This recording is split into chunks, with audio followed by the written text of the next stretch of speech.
മൂന്നാം ദിവസം അല്ലേ, നാളെ കൊണ്ട് തീരുകയും ചെയ്യും. അപ്പോൾ ആകെ നമുക്കിനി ഒരു 1.5 ദിവസമേ ഉള്ളൂ. സമയം പാഴാക്കാനുണ്ടോ? പക്ഷേ ഇതിനു മുമ്പ് ഒത്തിരി ധ്യാനം കൂടി ഒരുപാട് അനുഭവമൊക്കെ കിട്ടിയിട്ടുണ്ടെങ്കിലും ഈ ധ്യാനത്തിൽ നന്നായി ശ്രദ്ധിച്ചിരിക്കാൻ പറ്റി, ക്ലാസ്സൊക്കെ നന്നായി ശ്രദ്ധിച്ചിരിക്കാൻ പറ്റി എന്ന് ഉറപ്പുള്ളവരൊന്ന് വലത് ഉയർത്തി. ഓ, പറ്റിയിട്ടുണ്ടല്ലേ? ഓക്കെ. അപ്പം നിങ്ങളുടെ കൈയൊന്ന് ഇങ്ങനെ പിടിച്ച്, ഇങ്ങനെ പിച്ചക്കാരനെ പോലെ പിടി. എന്നിട്ട് പതുക്കെ പുറകോട്ടെടുത്ത്, പുറകോട്ട്. എന്നിട്ട് തോളത്ത് തട്ടിയിട്ട് പറഞ്ഞ്, നന്നായി ശ്രദ്ധിച്ചതിന് നന്ദി എന്ന് പറഞ്ഞ്. ഇനിയുള്ള 1.5 ദിവസം കുറച്ചും കൂടെ നന്നായി ശ്രദ്ധിക്കണേ എന്ന് പറഞ്ഞ്. ഐ ലവ് യു എന്ന് പറ. ആരും പറഞ്ഞില്ലെങ്കിൽ സ്വന്തം പറയാമല്ലോ, അതിനാരോടും ചോദിക്കേണ്ട കാര്യമില്ലല്ലോ. ഒന്ന് പറഞ്ഞ് ഐ ലവ് യു. ഓക്കെ, ഒന്ന് പറയാവോ? ഹല്ലേലൂയ. ഇച്ചിരി ഉറക്കെ ഹല്ലേലൂയ. ഇന്നത്തെ ക്ലാസ് ഡേറ്റ്, സമയം, സബ്ജക്റ്റ് പെട്ടെന്ന് എഴുതിക്കോ. ഇന്നത്തെ ഡേറ്റ് ഇടുക, സമയം ഇടുക, സബ്ജക്റ്റ് ഇടുക. സബ്ജക്റ്റ് ഈശോ എന്ന് മാത്രം ഇട്ടാൽ മതി. ബാക്കി പറഞ്ഞു കഴിയുമ്പോൾ നിങ്ങൾക്ക് തോന്നും എന്താ എഴുതണ്ടേന്ന്. അപ്പോൾ എഴുതുക, ഈശോ എന്ന് മാത്രം എഴുതുക. പറഞ്ഞോട്ടെ. കുറേ വർഷങ്ങൾക്ക് മുമ്പ് ഒരു ദിവസം ഡിവൈൻ ധ്യാന കേന്ദ്രത്തിൻ്റെ മലയാളം സ്റ്റേജിൽ വെച്ചിട്ട് ഞാൻ വാണ്ടൻ സാക്ഷ്യം പറയാണ്. 1,10,000-ലധികം പേര് ഒരുമിച്ച് കൂടിയ ഒരു സദസ്സിലാണ്. അപ്പോൾ അന്ന് ഞാൻ കുട്ടിയാണ്. ഇന്നിങ്ങനെയാണെങ്കിൽ അന്ന് തെറിച്ച് പ്രസംഗിക്കും. ഇന്നെന്ന് പറഞ്ഞാൽ അതിൻ്റെ ഇരട്ടിയിലധികം പ്രായമായി. അത് മാത്രമല്ല, ഒരുപാട് ഓപ്പറേഷനൊക്കെ ശരീരത്തിൽ നടന്നു, ഒരുപാട് ടയേർഡാണ് ഞാൻ. അന്നിങ്ങനെയല്ല, അന്ന് ഞാൻ റബ്ബർ പന്ത് പോലെ തെറിച്ചാൽ പ്രസംഗിക്കുക. അങ്ങനെ പ്രസംഗിച്ചുകൊണ്ടിരിക്കുമ്പോൾ ഡിവൈൻ ധ്യാന കേന്ദ്രത്തിൻ്റെ ഇംഗ്ലീഷ് സെക്ഷൻ ഡയറക്ടർ വെല്ലൂരാനച്ചൻ ആസ്വദിച്ച് സ്റ്റേജിൻ്റെ സൈഡിൽ എന്നെ ഇങ്ങനെ നോക്കി നിൽക്കുന്നത് എനിക്ക് കാണാമായിരുന്നു. അപ്പോൾ എനിക്കൊന്നും കൂടെ അഭിമാനം, അച്ഛനൊക്കെ ആസ്വദിക്കുന്നതൊന്നും കൂടെ ചാടി പ്രസംഗം കഴിഞ്ഞ് വന്ന് അച്ഛൻ കെട്ടിപ്പിടിച്ചൊരു മുത്തം തന്നിട്ട് ചോദിച്ചു, എടാ മോനെ, ഇവിടെ ഒരു ഇംഗ്ലീഷ് ധ്യാനം അടുത്ത ആഴ്ച വരുന്നുണ്ട്, 4,000-5,000 പേര് വരും, ഒരു സാക്ഷ്യം പറയാമെന്ന് ചോദിച്ചു. ഞാൻ പറഞ്ഞു എനിക്ക് ഇംഗ്ലീഷ് അറിഞ്ഞുകൂടാ. അപ്പോൾ അച്ഛൻ പറഞ്ഞു, ഞാൻ തർജ്ജമയ്ക്ക് ഒരാളെ വെക്കാം, നീ മലയാളം പറഞ്ഞാൽ മതി, നമ്മൾ തർജ്ജമ ചെയ്തോളാം എന്ന് പറഞ്ഞു. അങ്ങനെ ഞാൻ പിറ്റത്താഴ്ച ഇംഗ്ലീഷ് സ്റ്റേജിൽ ചെന്നപ്പോൾ മുഴുവൻ വെള്ളക്കാരും, കുറേ ചൈനീസുകാർ കിടക്കുന്നു, അതായത് ശ്രീലങ്ക, സിംഗപ്പൂർ, അവിടുന്ന് ഇവിടുന്നൊക്കെ വന്നവർ, കുറേ യൂറോപ്യൻസ് കിടക്കുന്നു, ജർമ്മൻ, ഇറ്റലി, സ്പാനിഷുകാരൊക്കെ, കുറേ അമേരിക്കക്കാർ, കുറേ ആഫ്രിക്കക്കാർ, ഇങ്ങനെ 10,000-5,000 പേര് ഇങ്ങനെ എല്ലാ സ്റ്റേജിൽ കയറി ചെന്നപ്പോഴേ എനിക്ക് ഇംഗ്ലീഷ് അറിഞ്ഞൂടാ എന്നുള്ളത് കൊണ്ട് എൻ്റെ കിടുകിട് വിറക്കാൻ തുടങ്ങിയപ്പോൾ ഞാൻ ഇങ്ങനെ നിൽക്കുന്ന ഞാൻ എന്ത് ചെയ്തെന്നറിയോ, നേരെ പ്രസംഗപീഠത്തിൻ്റെ പുറകെ പോയി നിന്നു. താഴേക്ക് വിറക്കുന്നത് ആരും അറിയണ്ടല്ലോ എന്നോർത്തിട്ട് അങ്ങനെ നിന്നിട്ട് ഞാൻ പ്രസംഗം തുടങ്ങി. കുറച്ചു നേരം ഇങ്ങനെ പ്രസംഗിച്ച് കഴിഞ്ഞപ്പം എൻ്റെ മൈൻഡ് ബ്ലാങ്കായി. കാരണം പെട്ടെന്ന് ഞാനൊരു മായാ ലോകത്തിലേക്ക് പോയി. ഒരു പ്രത്യേക സ്ഥലം, തല വർക്കാവുന്നില്ല. തല വർക്കാവാതിരുന്ന് ഇനി എന്ത് ചെയ്യും? എനിക്കൊന്നും കിട്ടുന്നില്ല എന്നും പറഞ്ഞ് ഇറങ്ങിപ്പോകാൻ പറ്റുമോ? അപ്പം നമ്മുടെ കരിസ്മാറ്റിക് ഗുരുക്കന്മാർക്കൊരു പ്രത്യേകതയുണ്ട്. അവർക്ക് പോയിൻ്റ് കിട്ടിയിട്ടില്ലെങ്കിൽ അവരെന്ത് ചെയ്യുന്നറിയോ, ഒരു 10-25 ഹാലിൽ അങ്ങ് പറയിപ്പിക്കും. എല്ലാവരും കൈ ഉയർത്തി സൂചിച്ചാട്ടെ എന്ന് പറയും. അപ്പം നിങ്ങൾ സൂചിച്ചുകൊണ്ടിരിക്കും, ഇങ്ങനെ ആലോചിക്കുക അടുത്ത് എന്ത് പറയണമെന്ന്. ഒരു വചനം കിട്ടി, പ്രൈസ് ദി ലോർഡ്, അടുത്ത വചനം പറയും. കണ്ടിട്ടുണ്ടോ? ഇല്ലേ, കണ്ടിട്ടില്ലേ? ധ്യാനമൊക്കെ കൂടുമ്പോൾ എല്ലാം മനസ്സിലാക്കണം. പലതും വിട്ടുകളഞ്ഞിട്ട് ധ്യാനം കൂടി എങ്ങനെ ശരിയാവുന്നത്? അപ്പോൾ ഈ ടെക്നിക്ക് ഞാൻ ഉപയോഗിച്ച് ഞാൻ ഈ 10,000, 4,000 ചില്ലറ ആളുകൾ ഞാൻ അവരോട് പറഞ്ഞ് 2 കൈ ഉയർത്തി പിടിച്ചിട്ട് നിങ്ങൾ ഉറക്ക ഹാലലി പറയാൻ പറഞ്ഞു. 1 പറഞ്ഞു, 2 പറഞ്ഞു, 3 പറഞ്ഞപ്പോഴേക്കും ഒരു സ്ത്രീ ജനങ്ങളുടെ കൂട്ടത്തിൽ നിന്ന് എഴുന്നേറ്റ് ഒരു ഒറ്റ ഓട്ടം സ്റ്റേജിലേക്ക്. ഇവളുടെ വരവുണ്ട്. ഞാൻ നോക്കിയപ്പോൾ ഇവൾ ഒരു മുസ്ലിമിൻ്റെ ലുക്ക്, തലേ കൂടെ മുണ്ടൊക്കെ ഇട്ടിട്ടുണ്ട്. എന്നെ തല്ലാനാന്ന് വിചാരിച്ചിട്ട് ഞാൻ ഇറങ്ങി ഒറ്റ ഓട്ടം, ജീവനം കൊണ്ട് ഞാൻ ഓടി. ഞാൻ ഇട്ട മൈക്ക് എടുത്തിട്ട്, അതായത് ഞാൻ തറയിലേക്ക് മൈക്ക് ഇട്ടിട്ട് ഓടുന്നതെന്ന് ഓർക്കണം, കൈ പിടിച്ച മൈക്ക്. ആ മൈക്ക് എടുത്തിട്ട് പ്രസംഗിച്ചു. എൻ്റെ പേര് ഫാത്തിമ റബല്ലോ, ഞാൻ ഗോവയിൽ നിന്ന് വന്നതാണ്. 4 വർഷം മുമ്പ് എനിക്ക് ആക്സിഡൻ്റായി, എൻ്റെ 2 കാലും തളർന്നുപോയി. 4 വർഷമായി ഞാൻ നിന്നിട്ടില്ല, നടന്നിട്ടില്ല. ആംബുലൻസിലാണ് കേരളത്തിൽ വന്നത്, വീൽ ചെയറിലാണ് ധ്യാന ഹാളിൽ വന്നത്. നിങ്ങളെല്ലാവരും കൂടെ 2 കൈ ഉയർത്തി ഉറക്കെ ഹാലലിയ പറഞ്ഞപ്പോൾ ഞാൻ ചാടി എഴുന്നേറ്റു. എന്താ സംഭവിച്ചെന്നറിയില്ല, എൻ്റെ 2 കാലിനും നല്ല ബലം കിട്ടിയിട്ടുണ്ടെന്ന് പറഞ്ഞ് ഇവൾ ഭയങ്കര ഡാൻസ്. തല്ലാൻ വന്നാന്ന് വിചാരിച്ച് ഓടിപ്പോയ ഞാൻ ഇവളുടെ പ്രസംഗം കേട്ടപ്പോൾ എനിക്ക് അഭിമാനം വരുമോ ഇല്ലയോ? ഭയങ്കര അഭിമാനം. ചില്ലറ അഭിമാനമൊന്നുമല്ല, തളർന്ന് കിടക്കുന്ന പെണ്ണ് പൂക്കിറ്റ് പോലെ എഴുന്നേറ്റ് ഓടുകയാണ് എൻ്റെ പ്രസംഗത്തിൽ. ഞാൻ ചില്ലറക്കാരനാണോ? ഓടിയ ഞാൻ പിന്നെ തിരിച്ചു വന്നത് എങ്ങനെയാണെന്ന് പറയുന്നത് നിങ്ങൾക്ക് ഒരു പ്രത്യേക സ്റ്റൈലിലാണ്. ഞാൻ ഈ സ്റ്റേജിലേക്ക് വരുന്ന വഴിക്ക് ഞാൻ ചിന്തിക്കുകയാണ്, എൻ്റെ 1ാമത്തെ ഇംഗ്ലീഷ് പ്രസംഗത്തിൽ തളർവാദ രോഗി എഴുന്നേറ്റു, അപ്പോൾ 2ാമത്തെ ഇംഗ്ലീഷ് പ്രസംഗത്തിൽ കല്ലറയുന്ന വല്ലവരുമൊക്കെ വരും. ഞാൻ ഭയങ്കര സംഭവമാണെന്നൊക്കെ വിചാരിച്ച് സ്റ്റേജിൽ കയറി വന്നു. ജനങ്ങളെല്ലാം ഭയങ്കര കയ്യടിയും വിസിലടിയും ആർപ്പുവിളിയൊക്കെയാണ്. ഇംഗ്ലീഷുകാർക്കൊരു പ്രത്യേകത ഉണ്ട്, നല്ലത് കണ്ടാൽ വിസിലടിച്ച് കളയും. നിങ്ങൾക്ക് വിസിലടിക്കാൻ അറിയാവോ? അതെന്താ വിസിലടിക്കാൻ അറിയാവുന്നവർ ഒന്ന് വിസിലടിച്ചാൽ കേൾക്കട്ടെ. നന്നായി വിസിലടിക്കും, ഒരു മടിയും വേണ്ട. ഇപ്പം ആ വിസിലടിച്ചാരാ? ഇച്ചിരി ഉറക്കെ. അതാരായിരുന്നു അത്? ഒന്നും കൂടെ അടിച്ച്. ഇനി വാ, ഒരു ഗിഫ്റ്റ് തരാം.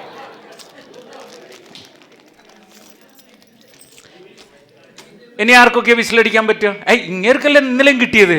ഇങ്ങനെ ഗിഫ്റ്റിൻ്റെ ആശാനാണല്ലോ. ഓക്കെ, ഒരു ഗിഫ്റ്റൊക്കെ ഭാര്യയോട് മേടിക്കാൻ പറ. ഓക്കെ, അപ്പോൾ ഇനി വേറെ ആർക്കാ വിസിലടിക്കാൻ പറ്റും? നോക്കട്ടെ, ഞാൻ നോക്കട്ടെ. നന്നായി വിസിലടിക്കും. അല്ല, അത് കാറ്റേ വന്നുള്ളൂ. അത് ചൂള വിളിയാണ്. വിസിലടിക്ക്. അതാര് അതാര് ആര്? ബാ ബാ ബാ. അത് ശരി. വേണമെന്ന് വെച്ചാൽ വിസിലടിക്ക് ഉണ്ട് ഇവിടെ. രണ്ടുപേരും പോയ. ഇപ്പൊ ഈ സൈഡിൽ നിന്ന് വിസിലടിച്ചാലും ഓക്കെ. God bless you. ഇച്ചായനാണ് ഇത്ര നല്ല വിസിലടിച്ചത്. പണ്ട് വല്ല കിണറ്റങ്കരയിൽ നിന്നൊക്കെ വിസിലടിച്ച പരിചയമായിരിക്കും. അയ്യോ, സ്ത്രീകൾക്കാർക്കെങ്കിലും?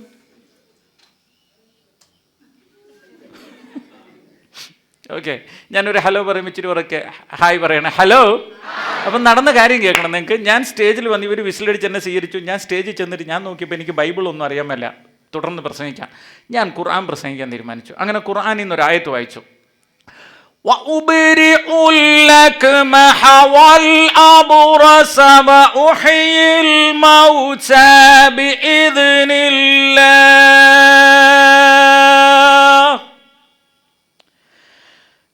إِنَّ فِي ذَلِكَ لَآيَةٌ لَكُمْ إِن كُنتُم مُؤْمِنِينَ. അർത്ഥം ഇങ്ങനെയാണ്. യേശു ക്രിസ്തു, ഖുർആനിൽ പറയുന്ന യേശു ക്രിസ്തു നമ്മുടെ യേശു ക്രിസ്തു ആണോ എന്നൊക്കെ എനിക്കിപ്പം പറയാൻ സമയമൊന്നുമില്ല. യേശു ക്രിസ്തുവിനെ കുറിച്ച് ഖുർആനിൽ പറയുന്നുണ്ട്. അത് വേറെ ആകാം, ഇതാകാം, എന്തോ ആവട്ടെ. ആ യേശു ക്രിസ്തുവിനെ കുറിച്ച് പറഞ്ഞ കൂട്ടത്തിൽ പറയാണ്, അങ്ങേര് ജന്മന അന്ധനായവനെയും വെള്ളപ്പാണ്ട് രോഗീനെയും കുഷ്ഠരോഗീനെയും സുഖപ്പെടുത്തിയെന്ന്. എന്നിട്ട് അതിൻ്റെ ബാക്കി പറയാണ്, അങ്ങേര് ഇപ്പോഴും ജീവിച്ചിരിപ്പുണ്ടെന്ന്. ഖുർആൻ പറഞ്ഞ ആര്യ രോഗികളെ സുഖപ്പെടുത്തുകയും ചെയ്തിട്ടുണ്ട്, ഇപ്പോഴും ജീവിച്ചിരിപ്പുണ്ട്. അങ്ങനെയാണ് പിന്നെ അങ്ങേരോട് ചോദിച്ചാൽ രോഗികൾ സുഖപ്പെടില്ലേ? മനസ്സിലായില്ല. ഈ ഒരു ആശയം വെച്ച് ഞാൻ പ്രസംഗിച്ചു. പ്രസംഗം കഴിഞ്ഞ് ഞാൻ പുറത്തിറങ്ങിയപ്പോൾ ഈ 4000 ചില്ലറ ആളുകളും എന്നെ വളഞ്ഞിട്ടു. അവരുടെ വിചാരം എന്നാണെന്നറിയോ? അവർ കണ്ണുകൊണ്ട് കണ്ടതാണ് ഈ തളർവാദ രോഗി പൂജയോട് ഓടിയത്. അവരുടെ വിചാരം മാരിയോ ഭയങ്കര പവർഫുള്ളാണ്, അവൻ തൊട്ടാൽ എൻ്റെ നടു ശരിയാകും, എൻ്റെ മുട്ട് ശരിയാകും, എൻ്റെ തല ശരിയാകും എന്ന് വിചാരിച്ച് ഇവരെല്ലാം കൂടെ എന്നെ വളഞ്ഞിട്ടു. പ്രാർത്ഥിച്ചാട്ടെ. ഞാൻ ക്രിസ്ത്യാനിയായിട്ട് 3 മാസമായിട്ടേ ഉള്ളൂ. ഇംഗ്ലീഷ് സ്റ്റേജിൽ ആദ്യത്തെ പ്രസംഗമാണ്. എഴുതാൻ പോലും അറിഞ്ഞുകൂടാ. എൻ്റെ അടുത്ത് വന്നിട്ട് പ്രേ ഫോർ മീ. എന്ത് പ്രാർത്ഥിക്കണമെന്നറിയില്ല. ഞാൻ എക്സ്ക്യൂസ് പറഞ്ഞ് ഓടാൻ പോയപ്പോൾ ഒരു അമ്മച്ചി എൻ്റെ കയ്യെ പിടിച്ചിട്ട് തലക്കിട്ടടിക്കാൻ തുടങ്ങി. Pray for me. എനിക്ക് പേടി. ഈ കൈ കൊണ്ട് അവരുടെ തലയിൽ വെക്കുമ്പോൾ ഇലക്ട്രിക് ഷോക്ക് പോലെ അവരുടെ ഉള്ളിലുള്ള സകല പിശാചും കൂടി ഇങ്ങോട്ട് കയറിയാലോ? അല്ല, അങ്ങനെ സംഭവിച്ചൂടെ? എനിക്ക് പേടിച്ചിട്ട് ഞാൻ കൈ വിടുന്നില്ല. അവർ വലിച്ചടിക്കുകയാണ് തലക്കെട്ട്. അവസാനം രക്ഷപ്പെടാൻ ഈ 4000 ചില്ലറ ആളുകളുടെ ഇടയിൽ നിന്ന് രക്ഷപ്പെടണ്ടേ? ഒരു നുണ പറഞ്ഞു, എനിക്ക് ഒന്നിനും ഓണം പറഞ്ഞു. അപ്പോൾ എല്ലാവരും ഒന്ന് വഴി കൊടുക്കും ഗിവ് ദ വേ എന്നും പറഞ്ഞ് എല്ലാവരും കൂടെ വഴി ഉണ്ടാക്കി ഞാൻ ഇറങ്ങി ഓടി. നേരെ റൂമിൽ ചെന്ന് കഥ ഊറ്റിയിട്ട് എന്തൊരു റിലാക്സേഷൻ. രക്ഷപ്പെട്ടപ്പോൾ എന്നറിയോ, പോയി കിടന്നു. ഇവർ കുറേ നേരം വെയിറ്റ് ചെയ്തു, ഒന്നും കഴിഞ്ഞ് വരുന്ന ഓർത്ത്. കാണാണ്ടായപ്പോൾ അടുത്ത ക്ലാസ്സിന് പോയി അവരെല്ലാം. പക്ഷെ ഒരച്ചായൻ മാത്രം, ഇപ്പോൾ ഈ വന്ന അച്ചായനെ പോലെ ഒരച്ചായൻ തേടി വന്ന് എൻ്റെ റൂമിൻ്റെ കഥ കൊട്ടാൻ തുടങ്ങി. ടക്ക് ടക്ക് ടക്ക്. ഞാൻ പോയി തുറന്നപ്പോൾ ഇങ്ങനെ എന്നെ നോക്കിയിട്ട് ഒന്ന് കഴിഞ്ഞില്ലേ എന്ന് ചോദിച്ചു. ഞാൻ പറഞ്ഞു ഇച്ചിരി ക്ഷീണമാണ്, ടയേർഡ് എന്ന് പറഞ്ഞു. അത്രേ അറിയുള്ളൂ, ടയേർഡ് എന്ന് പറഞ്ഞു. പ്രേ ഫോർ മീ എന്ന് പറഞ്ഞു. അങ്ങനെ ഗോഡ് ബ്ലെസ് യു എന്ന് പറഞ്ഞു.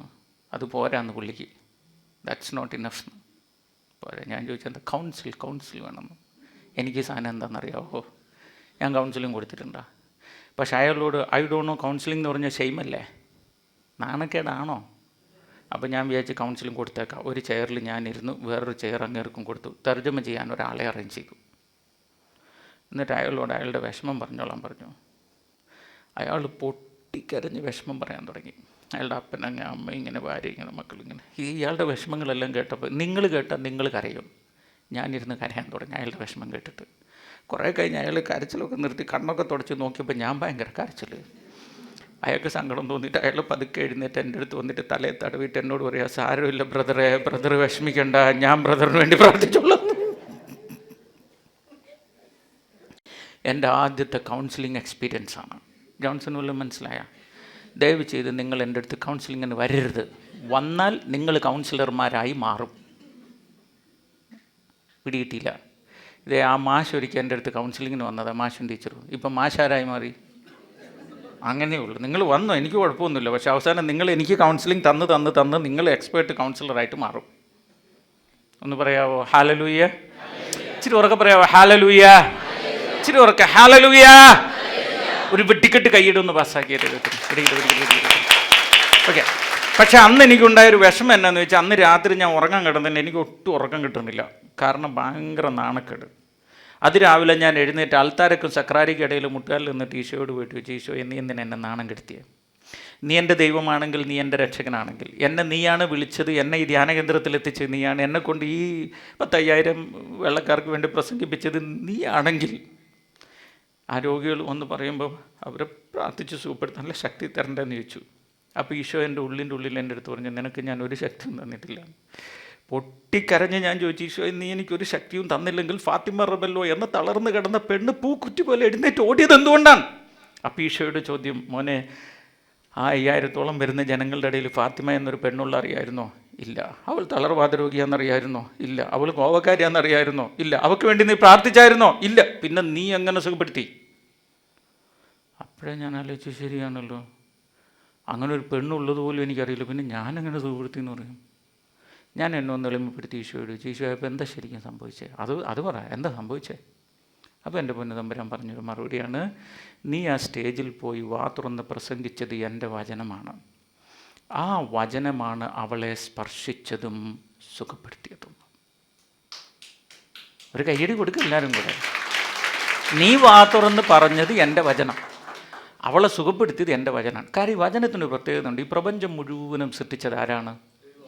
ദൈവത്തിൻ്റെ വചനമാണ്. ദൈവം ഉണ്ടാകട്ടെ എന്ന് പറഞ്ഞപ്പോഴാണ് ഉണ്ടായത്. ദൈവം എന്നല്ല പറയേണ്ടത്, ദൈവത്തിൻ്റെ വചനം എന്ന് പറയുന്നത്. ഈ പ്രപഞ്ചത്തെ മുഴുവനും സൃഷ്ടിച്ചത് ആരാണ്? ഇതിനെ മുഴുവൻ ഇപ്പോൾ സംരക്ഷിക്കുന്നതും ആരാണ്? ഇതിനെ വേണ്ടെങ്കിൽ നശിപ്പിക്കാൻ കഴിവുള്ളതും ആരാണ്? അപ്പോൾ ഈ വചനം വഴിയാണ് എന്നെ സൃഷ്ടിച്ചതെങ്കിൽ എനിക്ക് വല്ല കംപ്ലൈൻ്റ് ഉണ്ടെങ്കിൽ അതിനെ റിപ്പയർ ചെയ്യേണ്ടതും ആരാണ്? വചനം വേണം നമ്മൾ റിപ്പയർ ചെയ്യാൻ. ഈ കണ്ട ധ്യാന കേന്ദ്രങ്ങളിലൊക്കെ അത്ഭുതം നടക്കുന്നത് വചനം പറയുന്നുണ്ടാണ്. അവിടെ വേറെ വല്ലതും വിളിച്ചു പറഞ്ഞ് ഈ അത്ഭുതം നടക്കത്തില്ല. അപ്പം ഞാൻ ഈ വചനത്തെക്കുറിച്ച് ചിന്തിക്കാൻ തുടങ്ങി. എന്താണ് ഈ സാധനം? അന്നാണ്, അതായത് അന്നത്തെ എൻ്റെ വയസ്സ് ഒരു 19 വയസ്സ് തികഞ്ഞിട്ടില്ലെന്ന് ഓർക്കണം. ഇവൻ്റെ ഒക്കെ പ്രായത്തിൽ നിനക്ക് എത്ര വയസ്സുണ്ട്? 18 ഉള്ളൂ. നിന്നെക്കാൾ 1 വയസ്സും കൂടുതലുണ്ടായിരുന്നു എനിക്ക്. പക്ഷേ നീ ഇരുന്ന പോലെ പമ്മിയൊന്നും ഇരിക്കത്തില്ലായിരുന്നു ഞാൻ. ആര് വന്നിട്ട് എടാന്ന് പറഞ്ഞാൽ പോടാന്ന് പറയാനുള്ള ധൈര്യം ഉണ്ടായിരുന്നു. നീ എന്തിനിങ്ങനെ പമ്മി ഇരിക്കുന്നത്? കൂട്ടുകാരോട് മാത്രമേ ഉള്ളൂ ധൈര്യമൊക്കെ. എവിടെയും ധൈര്യം വേണം. ആരെയും പേടിക്കാതെ ജീവിക്കാൻ പറ്റണം. അത് ജീവിതത്തിൽ ഏറ്റവും അത്യാവശ്യമുള്ളൊരു കാര്യമാണ്. അവനും ചിന്തിക്കും. ഈ മലയാളികളുടെ ഒരു കൊള്ളരുതാത്ത സ്വഭാവമാണ്. ജനിച്ചപ്പം മുതൽ അവളും ചിന്തിക്കും, ഇവളും ചിന്തിക്കും, അവനും ചിന്തിക്കും, ഇവനും ചിന്തിക്കും എന്ന് ഓർത്തിട്ട് നമുക്കൊന്നും ചെയ്യാൻ പറ്റാണ്ടാവും. ഞാൻ എന്ത് ചെയ്താലും അവർ കുറ്റം പറയും, അതുകൊണ്ടൊന്നും ചെയ്യണ്ട. സത്യം പറഞ്ഞാൽ കേരളത്തിൽ മാത്രമേ ഉള്ളൂ ഇങ്ങനത്തെ മനുഷ്യർ. അയൽവാസി അല്ലെങ്കിൽ നാട്ടുകാർ എന്ത് ചിന്തിക്കുമെന്ന് ഓർത്തിട്ട് ഒരു പണിയും ചെയ്യാത്ത മനുഷ്യർ. അതിൽ നിന്ന് വ്യത്യസ്തമായി നിങ്ങൾ പഠിക്കണം കേട്ടോ. അവരെന്തോ പറഞ്ഞോട്ടെ, നിങ്ങൾക്ക് ശരിയെന്ന് ഉത്തമ ബോധ്യമുള്ളത് ചെയ്യാൻ, ദൈവവചനം അനുസരിച്ചുള്ള നല്ല കാര്യങ്ങൾ ചെയ്യാൻ അങ്ങ് മുന്നിട്ടിറങ്ങാൻ ചെയ്യണം. ഇപ്പോൾ ഇവർ കളിയാക്കും, പക്ഷേ കുറച്ച് കഴിയുമ്പോൾ അവർ തന്നെ മാറ്റി പറയും. ഒരു ടൈലർ തുണി തയ്ക്കാൻ വേണ്ടിയിട്ട് വെട്ടിയിട്ട് കാണുമ്പോൾ നിങ്ങൾ വിചാരിക്കും എൻ്റെ തുണിയൊക്കെ ഇവൻ കീറിക്കളഞ്ഞെന്ന്. പക്ഷേ 2 ദിവസം കഴിഞ്ഞ് ചെല്ലുമ്പോൾ അത് നല്ല ഷർട്ടായിരിക്കില്ലേ? ഇത്രേ ഉള്ളൂ കേസ്. എന്തും തുടങ്ങുമ്പോൾ എല്ലാവരും കളിയാക്കിക്കോട്ടെ. അവസാനം അതിൻ്റെ നമ്മൾ കാണുന്നുണ്ടല്ലോ അവസാനം എന്താണെന്നുള്ളത്, അത് വിജയകരമായിരിക്കും. ഞാനിപ്പോൾ അങ്ങനെ ഒരു പരിപാടി ചെയ്യാൻ പോകുന്നുണ്ട്. ആ പരിപാടി വിജയിക്കാൻ നിങ്ങൾ എനിക്ക് വേണ്ടി പ്രാർത്ഥിക്കണം. അതായത് ഇപ്പോഴത്തെ അവസ്ഥ, ഫിലോക്കാലിയുടെ അവസ്ഥ, ആരെങ്കിലും കാശ് തന്നാലാണ് എനിക്ക് പാവപ്പെട്ട ആർക്കെങ്കിലും വീട് വെച്ച് കൊടുക്കാനോ മരുന്ന് വെച്ച് കൊടുക്കാനോ എന്തെങ്കിലും സഹായം ചെയ്യാൻ പറ്റുക. അപ്പം വല്ലവൻ്റെയും കയ്യിൽ നിന്ന് മേടിച്ച് വല്ലവനും കൊടുക്കുന്ന ഒരു ഏജൻ്റായിപ്പോയി. എനിക്കൊരാഗ്രഹം സ്വന്തമായിട്ട് തന്നെ ഒരു ബിസിനസ് ചെയ്ത് കാശുണ്ടാക്കി ആ കാശ് കൊണ്ട് പാവങ്ങളെ സഹായിക്കണം. അതല്ലേ കുറച്ചും കൂടെ അഭിമാനം? ആണോ അല്ലയോ? ഒരു ബിസിനസ്സിൻ്റെ എല്ലാ പ്ലാറ്റ്ഫോമും റെഡിയാക്കിക്കൊണ്ടിരിക്കുന്നു. താമസിയാതെ എനിക്കത് സ്റ്റാർട്ട് ചെയ്യണം. അത് നല്ല വിജയപ്രദമായ ബിസിനസ്സാണ്. നിങ്ങൾ പ്രാർത്ഥിക്കുമോ? ലക്ഷ്യം എനിക്ക് വേണ്ടിയല്ല. കാര്യം എൻ്റെ മക്കൾക്കുള്ള എല്ലാം ഓൾറെഡി ഉണ്ട്. എനിക്ക് ജീവിക്കാനുള്ളത് ഓൾറെഡി ഉണ്ട്. അപ്പോൾ ഇതൊന്നും 1 രൂപ പോലും എനിക്ക് ലക്ഷ്യമില്ല. എനിക്ക് വേറൊരു കാര്യം, അതായത് എനിക്ക് 10,000 വീട് വെച്ച് കൊടുക്കണമെന്ന് ആഗ്രഹമുണ്ട്. ഒരുപാട് രോഗികൾ, അതുപോലെ കുറച്ച് ഈ ഡയാലിസിസ് സെൻറ്ററുകൾ, ഒരാഴ്ചയിൽ ഡയാലിസിസ് സെൻറ്റർ ഫ്രീ എന്നൊക്കെ പറഞ്ഞ് ഇഷ്ടം പോലെ ഉണ്ടെങ്കിലും നിങ്ങളങ്ങോട്ട് ചെന്നാൽ ആകെ ഒരു സർവീസ് മാത്രമേ ഫ്രീ തരുള്ളൂ. കിറ്റ് നിങ്ങൾ മേടിച്ചുകൊണ്ട് ചെല്ലണം. കിടത്തിയിട്ട് കുത്തി ഇങ്ങോട്ടും ഇങ്ങോട്ട് കുത്തുന്ന ആ നഴ്സിൻ്റെ കൂലി മാത്രമേ കൊടുക്കേണ്ടെന്ന് പറയുന്നുള്ളൂ. കിറ്റ് മൊത്തം നിങ്ങൾ കൊടുക്കണമെന്ന്. കിറ്റടക്കം ഫ്രീ ആയിട്ടുള്ള ഒരു പരിപാടി ചെയ്യണമെന്നൊക്കെ ആഗ്രഹമുണ്ട്. അതൊന്നും ആരുടെ കയ്യിൽ നിന്ന് കാശ് മേടിക്കാണ്ട് ചെയ്യണമെന്ന് ആഗ്രഹമുണ്ട്. അപ്പോൾ എൻ്റെ ആ ഒരു പുതിയ പ്രൊജക്റ്റ് വിജയിക്കാൻ നിങ്ങളിപ്പോൾ ഒന്ന് പ്രാർത്ഥിക്കണം. ആദ്യമായിട്ട് അതിനുവേണ്ടി പ്രാർത്ഥിക്കുന്നത് നിങ്ങളാണ്. അപ്പോൾ അത് വിജയിച്ചേ തീരൂ. അത് ധ്യാനത്തിൻ്റെ ഇടയിലാണ്. കൈയൊന്നിങ്ങനെ യാചനാപൂർവ്വം ഇങ്ങനെ പിടിക്കാവോ? എന്നിട്ട് ഈശോയുടെ നാമം എല്ലാവരും ഇച്ചിരി ഉറക്കെ ഒന്ന് വിളിച്ച് പാടാവോ? ഈശോയെ, ഈശോയേ, ഈശോ.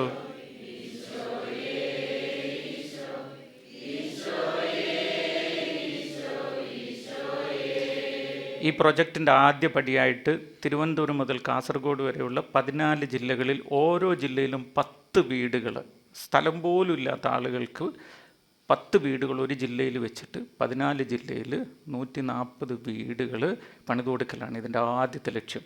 അത് നിങ്ങളൊന്ന് ഭാവനയെ കണ്ടേ. ഓരോ ജില്ലയിലും ഭർത്താവ് തളർന്ന് കിടന്നുപോയി, അല്ലെങ്കിൽ മരിച്ചുപോയി, കുഞ്ഞു പിള്ളേരാണ്, കിടക്കാൻ സ്ഥലമില്ല, വാടക വീട്ടിൽ നിന്ന് ഇറക്കി വിട്ടു, തെരുവിൽ ടാർപ്പാളി കെട്ടി കിടക്കുന്നു, ഇങ്ങനെയുള്ള കുറേ കുടുംബങ്ങളുണ്ട്. അങ്ങനെയുള്ള ഓരോ ജില്ലയിലും 10 കുടുംബങ്ങൾക്ക് വെച്ച് താമസിയാതെ തന്നെ വീടിന് തറക്കല്ലിടണം. അതിങ്ങനെ നിങ്ങൾ ഭാവനയെ കണ്ടിട്ട് അത് നടക്കുന്നതിന് നന്ദി പറഞ്ഞിട്ട് ഇച്ചിരി ഉറക്കെ ഒന്ന് പാടാവോ? ഈശോയെ, ഈശോയേ, ഈശോ.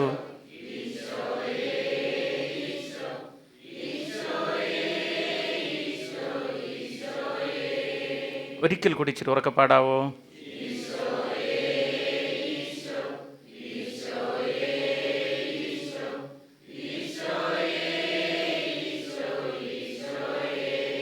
നിങ്ങളോട് ഇന്ന് നിങ്ങൾക്ക് ടി വിയുടെ മുമ്പിൽ ഇരുന്നിട്ട് വല്ലതും കാണാൻ സമയമുണ്ടോ?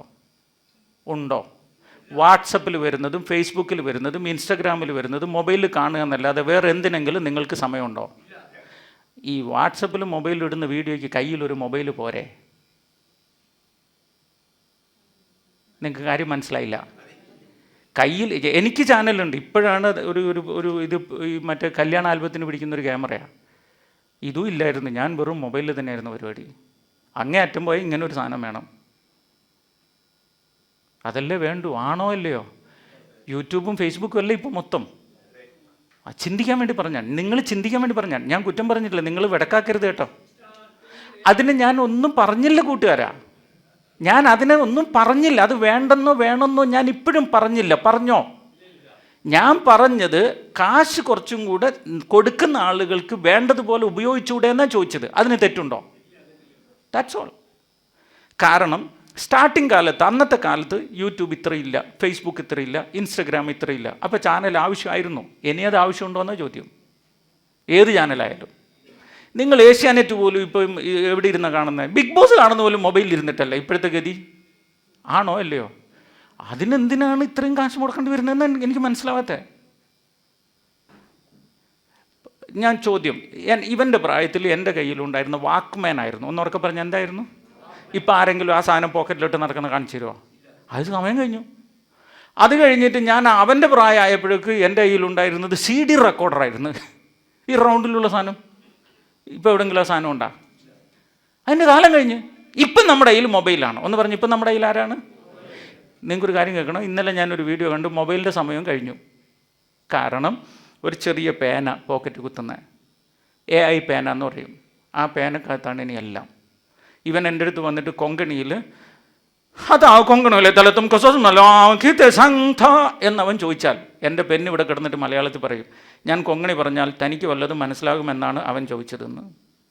ലോകത്തേത് ഭാഷക്കാരനോട് സംസാരിക്കാൻ എൻ്റെ ഭാഷ സെറ്റ് ചെയ്ത് വെക്കുന്ന പേന, അതിനകത്ത് സിം കാർഡും ഫോണും. രസമതല്ല. ഈ പേന കമ്പ്യൂട്ടറാക്കി മാറ്റാം. ഈ പേനയിലൊരു ബട്ടൺ ഞെക്കിയിട്ട് ഞാൻ ഇവിടെ ഇങ്ങനെ വരക്കുമ്പോഴേക്കും ഇവിടെ ഒരു കമ്പ്യൂട്ടർ തെളിഞ്ഞു വരും. എയറിൽ എനിക്ക് ചെയ്യാനുള്ള എല്ലാം അതിലിരുന്ന് ചെയ്യാം. നിങ്ങൾക്കാർക്കും ഇത് കാണാനും പറ്റില്ല, എനിക്ക് കാണാൻ പറ്റുള്ളൂ. ഒന്ന് ആലോചിച്ച് നോക്കിയാൽ നിങ്ങളിങ്ങനെ ഇരിക്കുമ്പോൾ ഞാൻ ഇവിടെ കിടന്നിട്ട് ഇങ്ങനെ ടൈപ്പ് ചെയ്തുകൊണ്ടിരിക്കുന്നത്. അല്ല, കാര്യം ലോകം പോയ പോക്കാണ്. അന്നേരം നമ്മൾ ഈ പഴയ കാലം എന്ന് പറഞ്ഞ് പിടിച്ചിരുന്നിട്ട് 1.5 കോടി 2 കോടി ചിലവാക്കേണ്ട കാര്യമുണ്ടോയെന്ന ചോദ്യം. ചിന്തിക്കാൻ മനുഷ്യൻ വളരുന്നു എന്നുള്ള മനുഷ്യൻ മനസ്സിലാക്കണ്ടേ? ഒന്ന് പറയാമോ? ഹാലലൂയ. ഇച്ചിരി ഓർക്ക, ഹാലലൂയ. ഇനി നമുക്ക് പ്രശ്നങ്ങൾ കണ്ടുപിടിക്കാൻ പോവാം. നമുക്ക് ഈ ഭൂമിയിൽ എത്ര പ്രശ്നമുണ്ടെന്ന് നിങ്ങൾക്ക് എഴുതിയിട്ട് വചനം എഴുതിയിട്ട് ജോബ് 5:19. അവിടുന്ന് 6 കഷ്ടങ്ങളിൽ നിന്ന് എന്നെ മോചിപ്പിച്ചു, 7ാമതൊന്ന് എന്നെ സ്പർശിച്ചിട്ടില്ല. ഈ ഭൂമിയിൽ ഏറ്റവും അധികം കഷ്ടം സഹിച്ച ജോബിനുണ്ടായിരുന്നത് വെറും 6 കഷ്ടമാണെന്ന് ബൈബിള്, ഞാനല്ല, വെറും 6 എണ്ണം. ഇങ്ങോട്ട് നോക്കിയേ, ജോബിന് 6 കഷ്ടമുള്ളൂവെങ്കിൽ നിങ്ങളാരും ജോബിൻ്റെ അപ്പനും അമ്മയൊന്നും അല്ലല്ലോ, ജോബിൻ്റെ ചേട്ടനും അനിയനൊന്നും അല്ലല്ലോ. അപ്പം നിങ്ങൾക്ക് 5 കാണുള്ളൂ, 6 തികയാൻ സാധ്യതയില്ല. അയ്യോ, എന്തൊരാശ്വാസമല്ലേ, ആകെ 5 കഷ്ടമുള്ളൂ ബ്രദറെ, അത്രേ ഉള്ളൂ. നിങ്ങൾ ചിന്തിച്ച് കൂട്ടിയതാ ബാക്കി കഷ്ടങ്ങൾ 5 ഉള്ളൂ, 5 അല്ല 6, 7 നിങ്ങൾ തൊട്ടിട്ടുമില്ല. അപ്പം നമുക്ക് നോക്കാം ഏതൊക്കെയാണ്. 1 എഴുതിയിട്ട്, കഷ്ടങ്ങൾ 1. ജോബിൻ്റെ പുസ്തകം എഴുതി കഴിഞ്ഞാൽ അവിടെ എഴുതണം 6 കഷ്ടങ്ങൾ എന്ന് എഴുതണമല്ല, പിന്നെ മറന്നു. അവസാനം ചിക്കുമുളകു തീ പല്ലിന്ന് എഴുതിയ പോലെ, ചുക്കുമുളക് തീപ്പല്ലിന്ന് എഴുതിയത് അതുപോലെ ആയിപ്പോ, അങ്ങനെ ആവരുത് കേട്ടോ. ഓക്കെ, 1ാമത്തെ കഷ്ടം സാമൂഹിക കഷ്ടം. അങ്ങനെ എഴുതിയിട്ട് സാമൂഹിക കഷ്ടം എന്നാന്നറിയോ? സമൂഹത്തിൽ ചിലരുമായിട്ട് അസ്വസ്ഥത. അതങ്ങനെ ഒന്നും എഴുതണ്ട, സാമൂഹിക കഷ്ടം എന്ന് എഴുതിയാൽ മതി. എന്നിട്ട് എന്നെ ശ്രദ്ധിച്ച് കേൾക്ക്, ബാക്കി ഞാൻ പറയുന്നത് മനസ്സിൽ പതിച്ചാൽ മതി. നമ്മൾ നന്നാവുന്ന ചിലർക്ക് ഇഷ്ടമല്ല. നമ്മൾ നല്ല കാറ് മേടിച്ചു, അവർക്ക് ചൊറിച്ചൽ പിടിച്ചു, അവർക്ക് അസൂയ. നമ്മൾ വീട് വെച്ചു, അവർ പിന്നെ നമ്മളോട് മിണ്ടുന്നില്ല. നമ്മുടെ മോക്ക് നല്ല കല്യാണം നടന്നു, പിന്നെ നമ്മളെക്കുറിച്ച് ഇല്ലാത്ത പൊല്ലാപ്പെല്ലാം പറഞ്ഞുണ്ടാക്കി. എൻ്റെ മോന് നല്ല മാർക്ക് കിട്ടി, അതോടെ അവർക്ക് ഫിക്സിൻ്റെ അസുഖം പിടിച്ചു, അവർക്ക് സഹിക്കുന്നില്ല. നമ്മൾ നന്നാവുന്ന നാട്ടിൽ ചിലർക്ക് ഇഷ്ടമല്ല. നിങ്ങൾ നോട്ട് ചെയ്തിട്ടുണ്ടോ അത്? ഒന്ന് പറ. നിങ്ങൾക്ക് അങ്ങനെ ആരെങ്കിലും ഉണ്ടോ ശത്രുക്കൾ? അതായത് നിങ്ങൾ നന്നായതിൻ്റെ പേരിൽ നിങ്ങളോട് ഇച്ചിരി കുശുമ്പോ അസ്വസ്ഥകൾ ആരെങ്കിലും നാട്ടിലുണ്ടോ? ഈ അനുഭവം ഉള്ളവരൊന്ന് വലത് കയർത്ത് നോക്കട്ടെ. ഓക്കെ, കൈയൊന്ന് വീശ്. ഓക്കെ, ഒരു 25%, അതായത് 25 പേര്, 100ൽ 25 പേര് കൈപൊക്കി പറഞ്ഞിട്ടുണ്ട് എൻ്റെ നാട്ടിൽ ആർക്കൊക്കെയോ എന്നോട് ഇഷ്ടക്കുറവുണ്ട്, എന്നെ ദ്രോഹിക്കുന്നുണ്ടെന്ന് പറഞ്ഞിട്ടുണ്ട്. ബാക്കി 75 പേരും ഇങ്ങനെ ഇരിക്കുകയെ ചെയ്തേ. അതിൻ്റെ അർത്ഥം എന്നറിയോ? ബ്രദറെ, എൻ്റെ നാട്ടിൽ ആർക്കും എന്നോട് വൈരാഗ്യമില്ല, വെറുപ്പില്ല, എന്നെ ദ്രോഹിക്കുന്നില്ല. പക്ഷെ ഞാനാണ് സകലരെയും ദ്രോഹിക്കുന്ന വില്ലത്തി എന്നാണ്. അതാണ്, അതിനകത്ത് സംശയമില്ല. എന്തിനാ പറയുന്നത്? നിങ്ങൾ മനുഷ്യരാണെങ്കിൽ നിങ്ങൾക്ക് ആരോടെങ്കിലും കുശുമ്പുണ്ടാവും, ഇല്ലെങ്കിൽ ആർക്കെങ്കിലും നിങ്ങളോടും കുശുമ്പുണ്ടാവും. അല്ലേ, നിങ്ങൾ മനുഷ്യനല്ല. നിങ്ങൾക്ക് ആരോടും കുശുമ്പില്ലേ? എന്നോട് കുശുമ്പില്ലേ? എന്തെങ്കിലും തോന്നിയിട്ടില്ലേ ബ്രദറിനെ പോലെ പ്രസംഗിക്കാൻ പറ്റിയായിരുന്നെങ്കിൽ? ഇതൊക്കെ മനുഷ്യ സഹജ സ്വഭാവം, നമുക്കെല്ലാം ഉള്ളൊരു സാധനമാണ്. ഒന്നെങ്കിൽ ആരോടെങ്കിലും, അല്ലെങ്കിൽ അവർക്ക് നമ്മളോട്. ഒന്ന് പറയാവോ? ഹാലലൂയ. ഇച്ചിരി അവർക്ക് പറയാം, ഹാലലൂയ, ഹാലലൂയ. 2ാമത്തെ പ്രശ്നം എഴുതിയിട്ട്, കുടുംബ പ്രശ്നം. ഭാര്യയും ഭർത്താവും തമ്മിൽ കീരിയും പാമ്പും പോലെ, അങ്ങനെ കുറേ കുടുംബങ്ങളുണ്ട്. ചില ഭർത്താക്കന്മാർക്ക് ഭാര്യയുടെ അമ്മയെ കാണുമ്പോൾ ഫിക്സ് വരും. എന്താണെന്നറിയില്ല, അവന്മാർക്ക് എന്താ, പിന്നെ ഒരാഴ്ചത്തേക്ക് പനിയായി, നേരെ പറ്റില്ല, സഹിക്കാൻ പറ്റുന്നില്ല, എന്താണെന്നറിയില്ല. ചിലർക്ക് ഭർത്താവിൻ്റെ പെങ്ങളെ കാണുമ്പോൾ അസുഖമുള്ളവരുണ്ട്. അല്ല, അങ്ങനെയൊക്കെ ഇല്ലേ? നിങ്ങളൊന്ന് ആലോചിച്ചു, നിങ്ങളുടെ കുടുംബത്തിൽ ഒരു ആൻറ്റി, ഒരു അങ്കിള്, ഒരു ചിറ്റപ്പൻ, ഒരു ചിന്നമ്മ, ഒരു അമ്മായി, ഒരു ചേച്ചി, ഒരു അനിയത്തി, ആരെങ്കിലും ആയിട്ട് എന്തെങ്കിലും അസ്വസ്ഥത കുടുംബത്തിൻ്റെ ഇടയിൽ നിങ്ങൾക്കെല്ലാം ഉണ്ട്. സത്യം തുറന്നു പറ. ഒന്നെങ്കിൽ മക്കളുമായിട്ടല്ല, ഭാര്യയായിട്ടല്ല, അപ്പനുമായിട്ടല്ല, ആരെങ്കിലും ആയിട്ട്, കുടുംബത്തിൽ ആരെങ്കിലും ആയിട്ട് എന്തെങ്കിലും അസ്വസ്ഥത ഉള്ളവരെല്ലാം ഒന്ന് വലത് ഉയർത്തി കൈവീശ. അത് ഇടക്കനടക്കമുണ്ട്, എല്ലാവർക്കും ഉണ്ട്, അത് സമ്മതിച്ചു. ഓക്കെ, കൈതാത്തിയുണ്ട്. എല്ലാവർക്കും ഉള്ളൊരു പ്രശ്നമാണിത്. എന്നതാന്നാ? കുടുംബ പ്രശ്നം. അല്ല, ഭാര്യയോട് ചോദിക്കുക എന്നതാന്നല്ലേ? അത് താങ്കളുമായി ഉള്ളതല്ല, അത് ചിലപ്പോൾ സ്വന്തം സഹോദരങ്ങളായിട്ടുള്ളതാകാം, അല്ലെങ്കിൽ അവരുടെ കുടുംബത്തിലുള്ളതാകാം. കാര്യം ബന്ധത്തിൽ എന്നേ ഞാൻ പറഞ്ഞുള്ളൂ, നേരിട്ട് ഭാര്യയും ഭർത്താവെന്ന് പറഞ്ഞോ? കുടുംബത്തിൽ എല്ലാവർക്കും ഈ പ്രശ്നമുണ്ട്. എനിക്ക് നിങ്ങളോട് സന്തോഷം തോന്നി. സാമൂഹിക പ്രശ്നം ഇല്ല എന്ന് പറഞ്ഞാൽ നിങ്ങൾക്ക് കുടുംബ പ്രശ്നം ഉണ്ടല്ലോ. ഒരു പ്രശ്നം ഉണ്ടായാൽ മതി, അതാണ് എൻ്റെ ആഗ്രഹം. എന്തെങ്കിലും ഒരു പ്രശ്നം നിങ്ങൾക്ക് വേണം. അല്ലെങ്കിൽ ധ്യാനം എങ്ങനെ വിജയിക്കും? പ്രശ്നം ഉണ്ടായിട്ട് അത് പരിഹരിച്ചാലല്ലേ ധ്യാനം വിജയിക്കുക. പ്രശ്നം ഇല്ലെന്ന് പറഞ്ഞാൽ ഞാൻ വിട്ടുപോകില്ലേ? മനസ്സിലായില്ല? അപ്പോൾ ഒരു പ്രശ്നം ഉണ്ടെന്ന് അറിഞ്ഞപ്പോൾ എനിക്കൊരു സമാധാനം. പ്രശ്നം നമ്പർ 4. നന്നായി ശ്രദ്ധിക്കുന്നല്ലോ. പ്രശ്നം നമ്പർ 3, കാശിൻ്റെ പ്രശ്നം. വിറ്റാമിൻ എം കുറവുള്ളവർ. എയും ബിയും ഡിയും D3 ഒക്കെ എല്ലാം ഉണ്ട്, പക്ഷെ വിറ്റാമിൻ എം ഇല്ല. മണി ഇച്ചിരി കടബാധ്യത,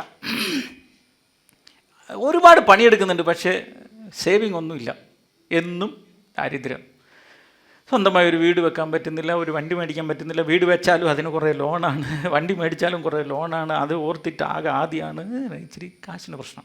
സത്യം പറ, വിഷമം വിചാരിക്കരുത്. ഇച്ചിരി സാമ്പത്തിക ബുദ്ധിമുട്ടുള്ള എല്ലാവരും, ശരിക്കും ഇച്ചിരി 1 രൂപയെങ്കിലും കടം ഉണ്ടെന്ന് ഉറപ്പുള്ള എല്ലാവരും ഒന്ന് വലത് ഉയർത്താവോ? അത് ശരി, ധ്യാനം കൊള്ളാം, എല്ലാവരും കടക്കാരാ, ഞാനെന്ത് ചെയ്യും ദൈവമേ എന്ന്. ഓക്കെ, കൈതാത്തിൽ കടം. നിങ്ങളോടൊരു ചോദ്യം ചോദിക്കും, നിങ്ങൾക്ക് ഒന്നുമില്ലാത്ത ദരിദ്രനാവണോ, ആവശ്യത്തിനെല്ലാം ഉള്ള ആളാവണോ, ഒരുപാടുള്ള സമ്പന്നനാവണോ? നിങ്ങൾക്കിതിലേതാവണം? ദരിദ്രനാണോ, മിഡിൽ ക്ലാസ് ആണോ, ഹൈ ക്ലാസ് ആണോ ആവേണ്ടത്? മിഡിൽ ആവണമെന്ന് ഉറപ്പുള്ളവരെന്ന് വലത് ഉയർത്തിയേ. കൈ അങ്ങനെ പിടിക്ക്.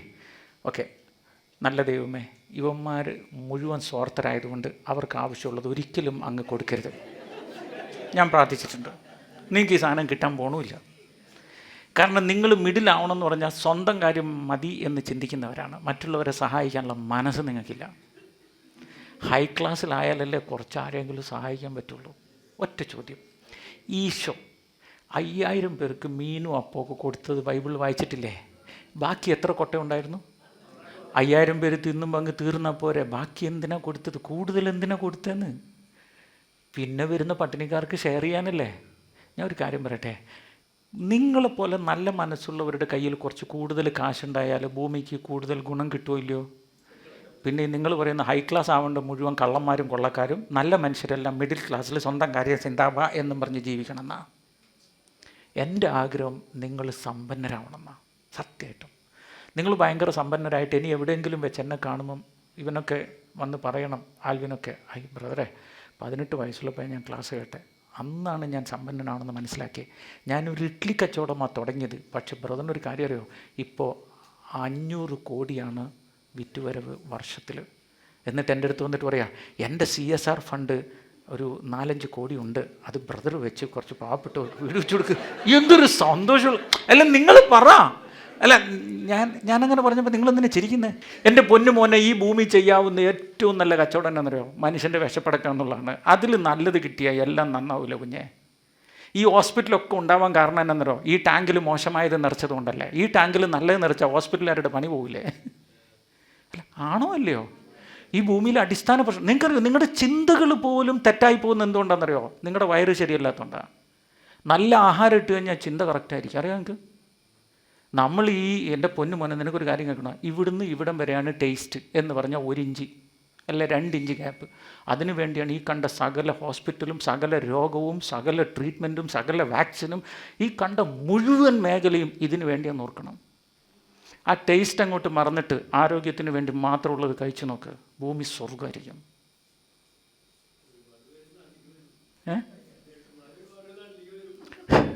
അവനെങ്ങനെങ്കിലും കുറേ രോഗികൾ ഉണ്ടാവണം എന്നുള്ള ചിന്ത മാത്രമേ ഉള്ളൂ. ഞാൻ എന്ത് ചെയ്യും എൻ്റെ പൊന്നു വടക്കാ? വടക്കാഞ്ചേരിന്ന് ഇത്രയും വലിയ നന്മകളൊക്കെ വരുന്നത്. ഓക്കെ, അപ്പം നമ്മൾ 4 പ്രശ്നം പറഞ്ഞു അല്ലേ? ഉറക്കെ പറയാവോ? ഏതൊക്കെയാണെന്ന് പറഞ്ഞ്? 2, 3. നിങ്ങൾക്ക് ഹൈ ക്ലാസ് ആണോ, ലോ ക്ലാസ് ആണോ, മിഡിൽ ക്ലാസ് ആണോ? ഏത് ക്ലാസ് ആവേണ്ടത്? ഹൈ ആവണമെന്ന് ഉറപ്പുള്ളവരെന്ന് വലത് ഉയർത്തിയേ.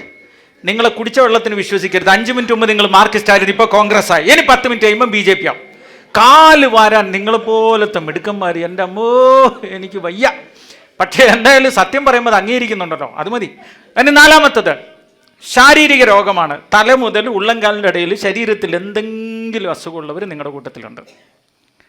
എനിക്ക് തോന്നുന്നു എല്ലാവർക്കും തന്നെ കാണും. ഒരു സത്യം പറഞ്ഞ്, ശരീരത്തിൽ എന്തെങ്കിലും അസുഖമുണ്ട്, സൗഖ്യം വേണമെന്ന് ഉറപ്പുള്ളവർ ഒന്ന് വലത് ഉയർത്തി. ഇത് മെഡിക്കൽ കോളേജ് അല്ല, ഇത് അസിസി ധ്യാന കേന്ദ്രമാണ്. എല്ലാവർക്കും ഉണ്ട്, കൈതാത്തിട്ട്. 5 മാനസിക രോഗം. മാനസിക രോഗം, ഭ്രാന്ത്. നിങ്ങളുടെ കൂട്ടത്തിൽ മാനസിക രോഗമുള്ളവർ, സൗഖ്യം വേണമെന്ന് ഉറപ്പുള്ളവർ ഒന്ന് വലത് ഉയർത്തിയേ. എൻ്റെ ദൈവമേ, ഇത്രയും മാനസിക രോഗികളുടെ കൂടെയായിരുന്നു ഞാൻ ഈ 3 ദിവസം ചെലവഴിച്ചത്. അതേ വടക്കാ, സ്ഥലം മാറിക്കോ.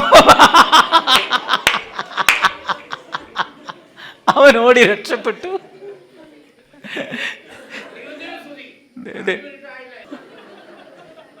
ഓക്കെ, പോട്ടെ. അയ്യോ, ചിരിച്ച് ക്ലാസ് എടുക്കാൻ പറ്റാണ്ടാവും. ഹലോ, ഇപ്പോൾ 5ാമത്തെ മാനസിക രോഗമാണ്. നിങ്ങളൊക്കെ ഒരു 10 പേരെ മാനസിക രോഗം ഉണ്ടെന്ന് പിന്നെ കൈവൊക്കെ, ബാക്കിയുള്ളവരൊക്കെ ഇങ്ങനെ ഇരിക്കുകയാണ്. ഇതേ ആൽവിനെ പോലെ ജോൺസനെ പോലെ ഇതിന് മാനസികമായിട്ടൊരു കുഴപ്പമില്ലെന്ന് പറഞ്ഞിട്ട്. എന്നാൽ ഞാൻ ഒരു കാര്യം പറയാം, മനഃശാസ്ത്രം പറയുന്നത് എന്നാണെന്നറിയോ, മാനസിക രോഗമുള്ള ഒരുത്തനും എനിക്ക് രോഗമുണ്ടെന്ന് സമ്മതിക്കില്ലെന്നാണ്. ഇനി ഭൂമിയിൽ ഏതെങ്കിലും ഒരുത്തൻ എനിക്ക് മാനസിക രോഗം ഉണ്ടെന്ന് സമ്മതിച്ചാൽ അയാൾക്ക് ആ രോഗം ഇല്ലെന്നാണ് മനഃശാസ്ത്രം. അപ്പം 10 പേർക്കില്ല, ബാക്കി എല്ലാവരും മാനസിക രോഗികളാണ്. നിങ്ങൾക്ക് രോഗം ഉണ്ടെന്നുള്ളതിന് ഞാൻ തെളിവ് തരാം. നിങ്ങളുടെ കൂട്ടത്തിൽ കുറേ പേർക്ക് പേടിയുണ്ട്. പേടി എന്ന് പറഞ്ഞാൽ പാമ്പിനെ പേടി, പല്ലിയെ പേടി, പാറ്റയെ പേടി, അത് പേടി, ഇത് പേടി, എന്തെങ്കിലും ഓർത്ത് പേടി. ജീവിതത്തിൽ എന്തിനെങ്കിലും ഓർക്കുമ്പോൾ പേടിയുള്ളവർ അല്ല, എന്തിനെങ്കിലും കാണുമ്പോൾ പേടിയുള്ളവർ ഒന്ന് വലത് കൈയർത്താവോ? കൈയർത്തിയ. ഇതാണ് മാനസിക രോഗത്തിൻ്റെ പ്രാരംഭഘട്ടം, പേടി. അത് അപ്പോൾ നിങ്ങൾക്ക് എല്ലാവർക്കും ആ പ്രാരംഭ അസുഖം തുടങ്ങിയിട്ടുണ്ട് എന്ന് മനസ്സിലായില്ലേ? കൂടിയില്ലെന്നല്ലേ ഉള്ളൂ സംഭവം. പേടി, നിരാശ, ഭയം, ആകുലത, കുറ്റബോധം, വിഷമം, സങ്കടം, ഇതൊക്കെ ഇല്ലാത്ത ആരായി കൂട്ടത്തിലുള്ളത്? ഇന്നലെ ഇവിടെ ഇരുന്നപ്പോൾ എനിക്കൊരു സന്ദേശം കിട്ടിയെന്ന് പറഞ്ഞില്ലേ? 1ാമത്തെ സന്ദേശം ഇപ്പോൾ പറയല്ലേ, പിന്നെ മറന്നു. 1ാമത്തെ സന്ദേശമേ പറയുന്നുള്ളൂ. നിങ്ങളുടെ കൂട്ടത്തിൽ 17 പേരുണ്ട് അകാരണമായി ഭയങ്കര ഭയം വരിക, എന്നിട്ട് എന്തിനാണ് ജീവിക്കുന്നതെന്നൊക്കെ തോന്നുക, ചെറിയ ആത്മഹത്യ ചിന്തയൊക്കെ ഇടയ്ക്ക് ഇങ്ങനെ മനസ്സ് കടന്നുപോയി. അങ്ങനെ ഈ മാനസികമായ സംഘർഷം കൊണ്ട് ഉറക്കമൊക്കെ നഷ്ടപ്പെട്ട 17 പേർക്ക് പൂർണ്ണ വിടുതൽ കിട്ടിയതായിരുന്നു ആദ്യത്തെ സന്ദേശം കിട്ടിയത്. 17 പേര് നിങ്ങളുടെ കൂട്ടത്തിൽ. നിങ്ങൾ ഇന്നലെ രാത്രി മുതൽ ഇങ്ങോട്ട് എടുത്തു നോക്കിയോ, നിങ്ങൾക്ക് അതുവരെ ഉണ്ടായിരുന്ന ആ ഒരു ചിന്തയും ഭയവും മനസ്സിൽ നിന്ന് എവിടുന്നോ പോയിട്ടുണ്ട്. ആ സാന്നിധ്യമുണ്ടാകും, അതവിടെ ഇല്ല. ഇനി ഇപ്പം നിൽക്കുന്ന ആ ഒരു സ്റ്റാറ്റസ് ഉണ്ടല്ലോ, ഒരു ഹാപ്പി മൂഡ്, ഓക്കെ എന്ത് വന്നാലും ഞാൻ ഫേസ് ചെയ്യും, ഞാൻ അന്തസ്സായി ജീവിക്കും എന്നുള്ളൊരു ഫീലുണ്ടല്ലോ, അതിന് മരണം വരെ നിങ്ങളുടെ കൂടെ ഉണ്ടാവുകയും ചെയ്യും. ഇനി അങ്ങനെ ഒരു അസ്വസ്ഥത നിങ്ങൾക്കുണ്ടാവില്ല, അത് പോയി കഴിഞ്ഞു ഓൾറെഡി കേട്ടോ. അപ്പം നമ്മളിപ്പോൾ 5 പറഞ്ഞു, മാനസിക രോഗം പറഞ്ഞു. 6 ആത്മീയ പ്രശ്നം എഴുതിയിട്ട്. ആത്മീയ പ്രശ്നം എന്താണെന്നറിയാം? ആത്മീയ പ്രശ്നം എന്ന് പറഞ്ഞാൽ കള്ള് കുടിക്കണ്ടെന്ന് വിചാരിച്ച് കുടിച്ചു പോവുക, നുണ പറയേണ്ടെന്ന് വിചാരിച്ച് പറഞ്ഞു പോവുക, വ്യഭിചരിക്കേണ്ടെന്ന് വെച്ച് വ്യഭിചരിച്ചു പോവുക, മോഷ്ടിക്കേണ്ടെന്ന് വെച്ച് മോഷ്ടിച്ചു പോവുക. അതായത് നമുക്കിഷ്ടമില്ലാത്ത തെറ്റുകൾ നമ്മൾ തന്നെ ചെയ്തു പോവുക, എന്നിട്ട് നമ്മൾ തന്നെ വിഷമിക്കുക. അതിന് നിങ്ങൾ ആരും കൈപ്പൊക്കണ്ട. ഇവിടെ എല്ലാവരുടെയും സ്വഭാവം അതാണ്. ഇവനെ കണ്ടില്ലേ, ക്ലാസ് കേൾക്കണമെന്ന് വിചാരിച്ച് വന്നാൽ ഉറക്കം വന്നു പോവുക. നമുക്ക് നല്ലത് ചെയ്യണമെന്ന് ആഗ്രഹമുണ്ട്, പറ്റുന്നില്ലെന്ന്. അതൊരു ആത്മീയ പ്രശ്നമാണ്. തെറ്റ് ചെയ്തു പോവുക. നമ്മൾ ആ തെറ്റിനോടൊരു ഇഷ്ടം, എന്തോ ഒരു അറ്റാച്ച്മെൻറ്റ് നമുക്കെല്ലാം ഉണ്ട്. അപ്പോൾ ഇനി നിങ്ങൾ വേണം ഉറക്കെ പറയാൻ. എത്ര പ്രശ്നങ്ങൾ ഞാൻ പറഞ്ഞു? എൻ്റെ പൊന്നു മക്കളെ ഉറക്കെ പറയാം. എത്ര എണ്ണം പറഞ്ഞോ? 1ാമത്തെ എന്താണ്? 2ാമത്തെ എന്താണ്? 3ാമത്തെ എന്താണ്? 4ാമത്തെ എന്താണ്? 5ാമത്തെ എന്താണ്? 6ാമത്തെ എന്താണ്? 7ാമതിന് ഒരു പ്രശ്നം നിങ്ങൾക്ക് പറഞ്ഞുതരാൻ പറ്റുമോ? നിങ്ങൾ ആരെങ്കിലും 7ാമത്തൊന്ന് പറഞ്ഞു തന്നാൽ ഡിവൈൻ ധ്യാനകേന്ദ്രത്തിൻ്റെ അകത്ത് എനിക്കൊരു വീട് സ്വന്തമായിട്ടുണ്ട് എൻ്റെ പേരിൽ, ഞാനത് നിങ്ങളുടെ പേരിൽ ഇപ്പോൾ ഇവിടെ വെച്ച് എഴുതി തരും. 7ാമത്തെ പ്രശ്നം കാണിച്ചു തരണം.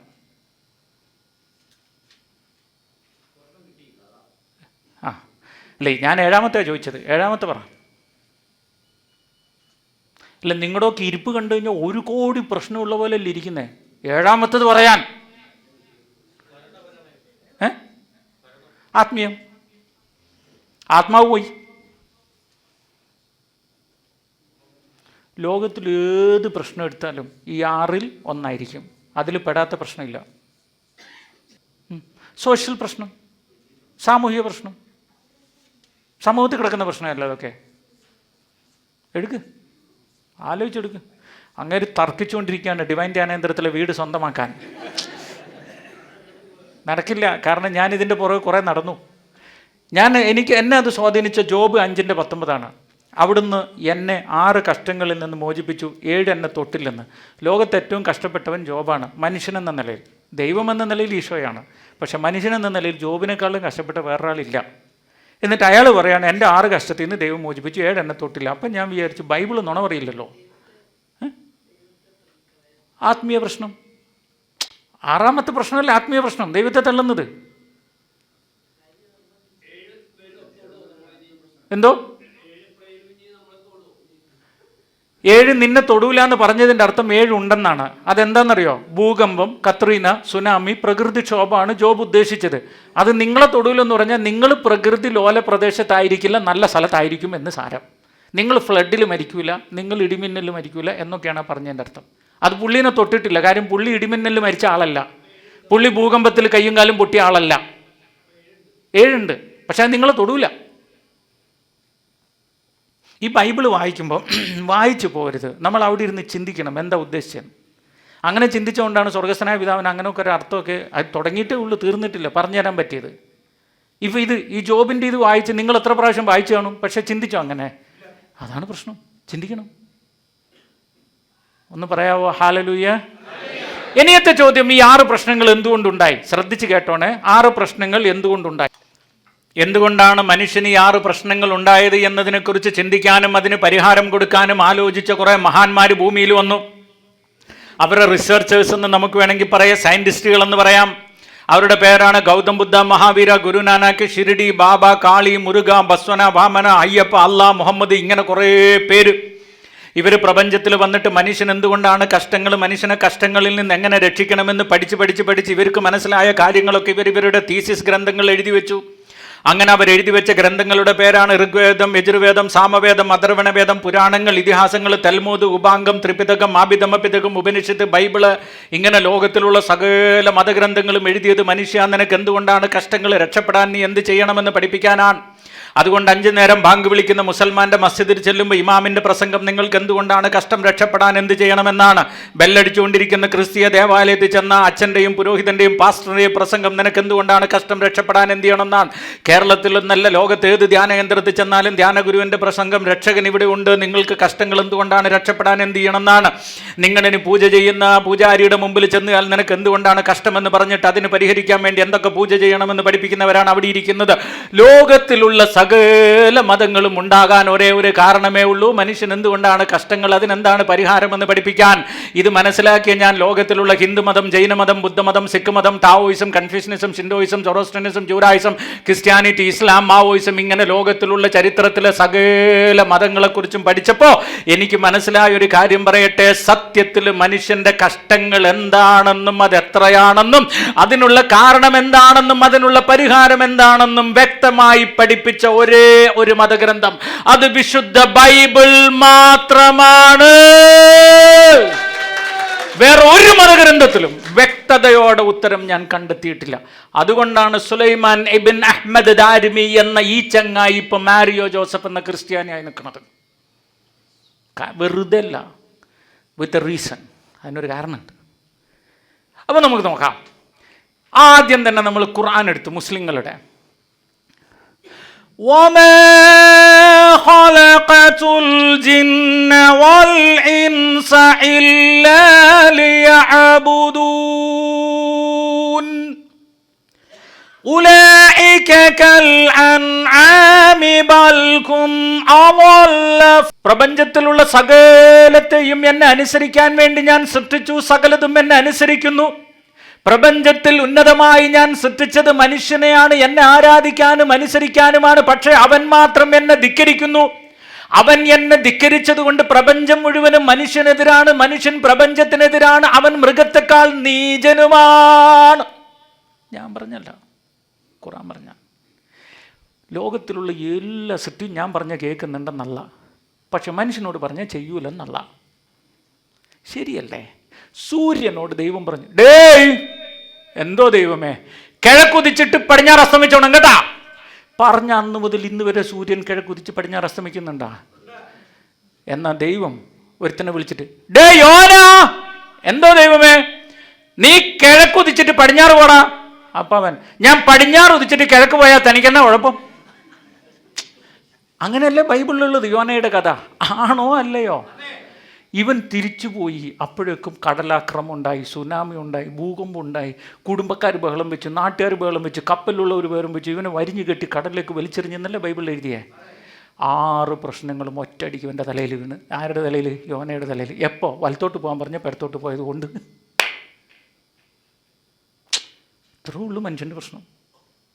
ദൈവം ചെയ്യണ്ടെന്ന് പറഞ്ഞത് ചെയ്താലേ നമുക്കൊരു ദൈവം എന്ന് മാത്രമല്ല, ഞാൻ നിങ്ങളോട് ഇവിടെ വന്നിട്ട് മിണ്ടണ്ടെന്ന് പറഞ്ഞു, നിങ്ങൾക്ക് മിണ്ടാണ്ടിരിക്കാൻ പറ്റിയ? മൊബൈൽ കൊടുക്കാൻ പറഞ്ഞ് എല്ലാണ്ണവും മൊബൈൽ കൊടുത്താ ഇപ്പോഴും ഒളിപ്പിച്ച് വെച്ചിരിക്കുന്നത്. അനുസരണക്കേടാണ് മനുഷ്യൻ്റെ പ്രശ്നം. ഇത് ഖുർആൻ പറഞ്ഞാണ്. നമുക്കിനി ഖുർആനെ നിർത്തിയേക്കാം. ഇങ്ങോട്ട് നോക്ക്. നിങ്ങൾക്ക് 6 പ്രശ്നം ഉണ്ടാവാനുള്ള കാരണം നിങ്ങൾ ദൈവത്തെ ധിക്കരിച്ചതാണെന്ന് ഖുർആൻ. ഇനി ഗീത 8-ാം അധ്യായം 14, 15, 16 ശ്ലോകം. സർവധർമാൻ പരിത്യജ്യ മാമേകം ശരണം വ്രജ അഹം ത്വം സ്വർഗപാപേഭ്യോ മോക്ഷയിഷ്യാമി മാ ശുച കർമ്മണ്യേവാധികാരസ്തേ മാ ഫലേഷു കദാചന മാ കർമ്മഫലഹേ ദുർഭൂർമാദേ സംഘോസ്ത കർമ്മണേ. അർജുന ഉവാച. അർജുനൻ പോയിട്ട് കൃഷ്ണനോട് പറയുകയാണ്, കൃഷ്ണ ഭഗവാനെ, ഞാൻ ഒരുപാട് നുണ പറഞ്ഞു പോയി, ചതിച്ചു പോയി, വഞ്ചിച്ചു പോയി, മോഷ്ടിച്ചു പോയി, വ്യഭിചരിച്ചു പോയി, കൊല ചെയ്തു പോയി, ഞാൻ ഒരുപാട് തെറ്റ് ചെയ്തു പോയി. കുറ്റബോധം കൊണ്ട് എനിക്ക് ഉറക്കം വരുന്നില്ല, ഞാൻ ഒന്നിനും കൊള്ളാത്തവനാണെന്ന് തോന്നുന്നു. എൻ്റെ പാപങ്ങളെല്ലാം ഒന്ന് പൊറുത്തിട്ട് എന്നെ ഒരു പുതിയ മനുഷ്യനാക്കി തരണേ എന്ന് കൃഷ്ണ ഉവാച. കൃഷ്ണൻ അർജുനനോട് പറഞ്ഞതെന്നാന്നറിയോ? കർമ്മണ്യേവാധികാരസ്തേ മാ ഫലേഷു കദാചന മാ കർമ്മഫലഹേ ദുർഭൂർമാദേ സംഘോസ്ത കർമ്മണേ. അർജുന, നിനക്ക് കർമ്മങ്ങൾ ചെയ്യാനുള്ള സ്വാതന്ത്ര്യമേ ഉള്ളൂ. കർമ്മത്തിൻ്റെ ഫലം തിരഞ്ഞെടുക്കാനുള്ള സ്വാതന്ത്ര്യമില്ലാതെ ഈ ജന്മത്തിൽ അല്ലെങ്കിൽ അടുത്ത ജന്മത്തിൽ താൻ അനുഭവിച്ച് തീർത്തേ പറ്റൂ. എനിക്കൊന്നും ചെയ്യാൻ പറ്റൂല. എന്തായി പറഞ്ഞതിൻ്റെ അർത്ഥം? എടോ, നീ വ്യഭിചരിക്കണോ വേണ്ടയോ എന്ന് നിനക്ക് തീരുമാനിക്കാൻ പറ്റും. അത് നിന്റെ ഇഷ്ടമാണ്. പക്ഷേ നീ വ്യഭിചരിച്ചാൽ നിനക്ക് HIV കിട്ടും. അത് വേണോ വേണ്ടയോ എന്ന് തിരഞ്ഞെടുക്കാൻ നിനക്ക് പറ്റൂല. ഒരു പക്ഷേ ഇപ്പം നീ വ്യഭിചരിച്ചിട്ട് HIV ഇല്ലെന്നും പറഞ്ഞ് അഭിമാനിക്കണ്ട. അടുത്ത ജന്മം HIV ഉള്ള മാതാപിതാക്കൾക്കായിരിക്കും. ജന്മന HIV ആയി പോകൂടാ. അതിൽ നിന്ന് രക്ഷപ്പെടാൻ വഴിയില്ലാന്ന്. ഇതിൻ്റെ പേരാണ് കർമ്മഫലം. നമ്മളെ ഇപ്പം കഷ്ടപ്പെടുന്നതിൻ്റെ കാര്യം ഒന്നെങ്കിൽ ഇന്നലെ നമ്മളെന്തോ തെറ്റ് ചെയ്തു, അല്ലെ കഴിഞ്ഞ ജന്മത്തിൽ എന്തോ തെറ്റ് ചെയ്തു, അത്രേ ഉള്ളൂ. ക്യാൻസർ വന്നിട്ട് തൈറോയ്ഡ് ഗ്ലാൻഡ് ഓപ്പറേഷൻ ചെയ്ത് കഴിഞ്ഞതിന് ശേഷം ചാലക്കുടി ഉണ്ടായിരുന്ന ഒരു വലിയൊരു ആചാര്യനായ ഹിന്ദു വൈദ്യൻ്റെ മുമ്പിൽ ഞാൻ ചെന്ന് കഴിഞ്ഞപ്പോൾ അദ്ദേഹം പറഞ്ഞതാണ് കർമ്മഫല. ഞാൻ ചോദിച്ചെന്തോ? കഴിഞ്ഞ ജന്മത്തിൽ താൻ എന്തോ തെറ്റ് ചെയ്തതുകൊണ്ടാണ് ഈ ജന്മത്തിൽ തൈറോയ്ഡ് ഗ്ലാൻഡ് ഊരേണ്ടി വന്നതെന്ന്. അതെന്ത് തെറ്റാണെങ്കിലും ഭാഗ്യം, വേറെ വല്ല തെറ്റുവണ്ണ വേറെ അവയവോ കൂരേണ്ടി വന്നേനെന്ന് ഞാൻ മൈൻഡ് ചിന്തിച്ച് എങ്ങനെ പഠിപ്പിക്കണത്? അതെങ്ങനെ പഠിപ്പിക്കണത്? കഴിഞ്ഞ ജന്മത്തിൽ എന്തോ ചെയ്തതുകൊണ്ട് ഞാൻ ഇപ്പോൾ കഷ്ടപ്പെടുന്നു. എന്തോ എളുപ്പമുണ്ട് കാര്യങ്ങളിൽ, രക്ഷപ്പെടാൻ വഴിയില്ല. ഇതാണ് ഹിന്ദുമതം, കർമ്മഫലം. ഇതിൻ്റെ വേറൊരു വേർഷനാണ് ഇസ്ലാം. നീ ദൈവത്തെ ധിക്കരിച്ചതുകൊണ്ട് കഷ്ടപ്പെടുന്നു. നീ ഓൾമോസ്റ്റ് സെയിം തന്നെ അല്ലേ? ഒന്ന് പറ, ആണോ? ഹലോ, ഇച്ചിരി ഉറക്കെ പറയാം. ഹലോ, ഒരു വെട്ടിക്കെട്ട് കൈയിടൊന്ന് പാസ്സാക്കിയ ശ്രദ്ധ വരട്ടെ. ശ്രദ്ധ. ആ, ഇനി നമ്മളെ ബൈബിള് മോശാക്കണ്ടല്ല. ഇത് ഇവിടെ ഒരു പഴം, ഇത് തിന്നണ്ടെന്ന് പറഞ്ഞു. തിന്നണ്ടെന്ന് ഇതല്ലേ ബൈബിളിലെ പ്രശ്നം. ഇവന്മാർ പറഞ്ഞ ഡയലോഗ് പറയാം. എടി പെണ്ണേ, എന്തേ അപ്പം തിന്നണ്ടെന്നല്ലേ പറഞ്ഞുള്ളൂ? നോക്കണ്ടെന്ന് പറഞ്ഞിട്ടുണ്ടാ? പോയി നോക്കടി, കൊള്ളാലോ. അപ്പം തിന്നണ്ടെന്നല്ലേ പറഞ്ഞുള്ളൂ, തൊടണ്ടെന്ന് പറഞ്ഞിട്ടുണ്ടാ? ഒന്ന് പറ, തൊട്ട് നോക്കടി. എന്ത് ടേസ്റ്റ് അടി, സോഫ്റ്റ്. വാവ്. ഇടി, അപ്പം തിന്നണ്ടെന്നല്ലേ പറഞ്ഞുള്ളൂ, പറിക്കണ്ടെന്ന് പറഞ്ഞിട്ടുണ്ടാ? പറിക്കടി. ബ്യൂട്ടിഫുൾ. ഓഫ്. അപ്പം തിന്നണ്ടെന്നല്ലെന്ന് പറഞ്ഞുള്ളൂ, മണത്തോക്കണ്ടെന്ന് പറഞ്ഞിട്ടുണ്ടോ? അങ്ങനെ പറഞ്ഞിട്ടുണ്ടോ?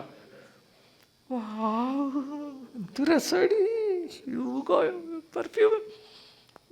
ജിമ്മിച്ചു. അപ്പം മറ്റവൻ തിന്നണ്ടെന്നല്ലേ പറഞ്ഞുള്ളൂ, ടേസ്റ്റ് നോക്കണ്ടെന്ന് പറഞ്ഞിട്ടുണ്ടാ? അവൻ ടേസ്റ്റ് നോക്കി. ഇതിൻ്റെ പേരാണ് ചെറുതുള്ളി പെരുവെള്ളം. ഇവൻ്റെ അടുത്ത് ശാത്തം വരുന്ന എങ്ങനെയാന്ന് പറയട്ടെ. എടാ, വ്യഭിചരിക്കണ്ടെന്നല്ലേ പറഞ്ഞുള്ളൂ, അവളെ നോക്കണ്ടെന്ന് പറഞ്ഞിട്ടുണ്ടോ? വ്യഭിചരിക്കണ്ടെന്നല്ലേ പറഞ്ഞിട്ടുള്ളൂ, ഷെയ്ക്ക് കൊടുക്കണ്ടെന്ന് പറഞ്ഞിട്ടുണ്ടാ? വ്യഭിചരിക്കരുതെന്നല്ലേ പറഞ്ഞുള്ളൂ, ഫോൺ നമ്പർ മേടിക്കണ്ടെന്ന് പറഞ്ഞിട്ടുണ്ടാ? വ്യഭിചരിക്കരുതെന്നല്ലേ പറഞ്ഞുള്ളൂ, ചാറ്റ് ചെയ്യണ്ടെന്ന് പറഞ്ഞിട്ടുണ്ടാ? നീ കുടുങ്ങിയോ ഇല്ല? ഇതാ പ്രശ്നം. നമ്മുടെ എല്ലാ ലൈഫിൽ ഏതെങ്കിലും പാപം ഒറ്റടിക്ക് കയറിപ്പെട്ടിട്ടുണ്ടോ? സാഹചര്യങ്ങൾ വഴി നമ്മൾ അതിൽ പെട്ടുപോയി. ഇപ്പോൾ ഊരണം എന്ന് വിചാരിച്ചാൽ നടക്കണില്ല, കുടുങ്ങിപ്പോയി. എന്തോ ആവട്ടെ, അമ്മനോട് പറഞ്ഞ ഡയലോഗ് ശ്രദ്ധിക്കണേ. ഒരു മിനിറ്റ്. ഡയലോഗ് ഉൽപ്പത്തി 2:17. എന്നാൽ നന്മ തിന്മകളെക്കുറിച്ചുള്ള അറിവിൻ്റെ വൃക്ഷത്തിൻ്റെ ഫലം നീ തിന്നരുത്, തിന്നുന്ന ദിവസം നീ മരിക്കും. എല്ലാവരും കൂടെ ഒന്ന് ഉറക്കെ പറഞ്ഞ, തിന്നുന്ന ദിവസം നീ. എൻ്റെ പൊന്നുമക്കൾ ഉറക്കെ പറ, തിന്നുന്ന ദിവസം നീ. എൻ്റെ പൊന്നുമക്കൾ ഉറക്കെ പറ, തിന്നുന്ന ദിവസം നീ. അപ്പോൾ ആദമും ഹവ്വയും അത് തിന്നു. എന്നിട്ട് നിങ്ങൾ പറ, അന്ന് അവർ മരിച്ചോ? ഒന്ന് ഉറക്കെ പറ, മരിച്ച. എന്തെങ്കിലും ഒന്ന് ഉറപ്പിക്ക്, മരിച്ച. ആ ചേച്ചിയുടെ നോട്ടം കണ്ടോ? അയാൾ മരിച്ചാൽ എന്താ ജീവിച്ചാൽ എന്താ, താൻ പറയാനുള്ള കാര്യം പറഞ്ഞിട്ട് പോകാൻ. ഈ ആദം ജീവിച്ചോ മരിച്ചോ എന്ന് അറിഞ്ഞിട്ട് എന്നാ കാര്യം എന്നാണ് ചേച്ചിയുടെ ചിന്ത. നിങ്ങൾ എന്നോട് സത്യം പറ, മരിച്ചോ ഇല്ലയോ എന്ന് പറ. കുറേ പേര് മരിച്ചില്ലെന്ന് പറയുന്നു, കുറേ പേര് ആത്മീയമായി മരിച്ചെന്ന് പറഞ്ഞു. ആരാ ആത്മീയമായി മരിച്ചെന്ന് പറഞ്ഞ്? താങ്കളുടെ പേരെന്താ? എവിടെയാണ് നാട്? ഈ നാട്ടുകാരൻ തന്നെയാണ്. രാജൻ ചേട്ടന് മെനിഞ്ഞാന്ന് മുതൽ ഞാൻ നോട്ട് ചെയ്യുന്നു, ആത്മാവില്ലാത്തൊരു മനുഷ്യൻ ഈ കൂട്ടത്തിൽ. അപ്പം ഞാൻ ചിന്തിക്കുന്നു, ഇയാളെന്താ ഈ ആത്മാവില്ലാതെ ഇങ്ങനെ ഇരിക്കുന്നതെന്ന്. രാജൻ ചേട്ടൻ പറഞ്ഞ ഡയലോഗ് കേൾക്ക്, ആദം ഹൗവൻ്റെ ആത്മാവ് ചത്തുപോയെന്ന്, മരിച്ചു എന്ന്. അപ്പോൾ പിന്നെ അവരിലുണ്ടായ കൊച്ചിന് ആത്മാവുണ്ടാവോ? അങ്ങനെ ആത്മാവില്ലെന്നാണ് പറയുന്നത്. രാജൻ ചേട്ടൻ എങ്ങനെ നമുക്ക് പറയാൻ പറ്റും ആത്മീയമായി മരിച്ചെന്ന്? പറയാൻ പറ്റത്തില്ല. അങ്ങനെ പറ, അന്ധത ബാധിച്ചെന്ന് പറയാം. പക്ഷെ മരിച്ചില്ലല്ലോ. ഇവിടെ പറഞ്ഞത് തിന്നാൽ നീ മരിക്കുന്നാണ്. സ്വർഗത്തിൽ മരിച്ചോയാ? എന്നിട്ട് ഭൂമിയിൽ ജീവിക്കുന്നത് എനിക്ക് ഇഷ്ടപ്പെട്ടു കേട്ടോ. താങ്കളുടെ പേരെന്താ? മനു. എവിടെയാ വീട്? ഓ, തിരുവനന്തപുരത്താണ്. എന്തിനപ്പോൾ വിശേഷങ്ങൾ? പാറശാലയിൽ നിന്ന് വന്നതാ, അതുകൊണ്ടാ. ഓക്കെ. ഹലോ, ഇച്ചിരി ഉറക്കെ പറയാം. ഹലോ. അപ്പോൾ എന്നാൽ ഇനി ഞാൻ പറയാം. ബൈബിൾ അനുസരിച്ച് 3 മരണമുണ്ട്. ഒന്ന് ഉറക്കെ പറഞ്ഞ് എത്ര മരണമുണ്ട്? എഴുതിയിട്. ബൈബിളിൽ 3 മരണം. നമ്പർ 1, 1 വേർപാട്. വേർപാട് ഒരു മരണമാണ്. വേർപാട്, വേർപെട്ട് പോയെന്ന് പറയത്തില്ലേ, മരിച്ചു പോയെന്ന് നമ്മളങ്ങനെ മലയാളത്തിൽ പറയാറില്ല, വേർപെട്ട് പോയെന്ന് പറയും. അതന്നെ വേർപാട്. 2 പാപം.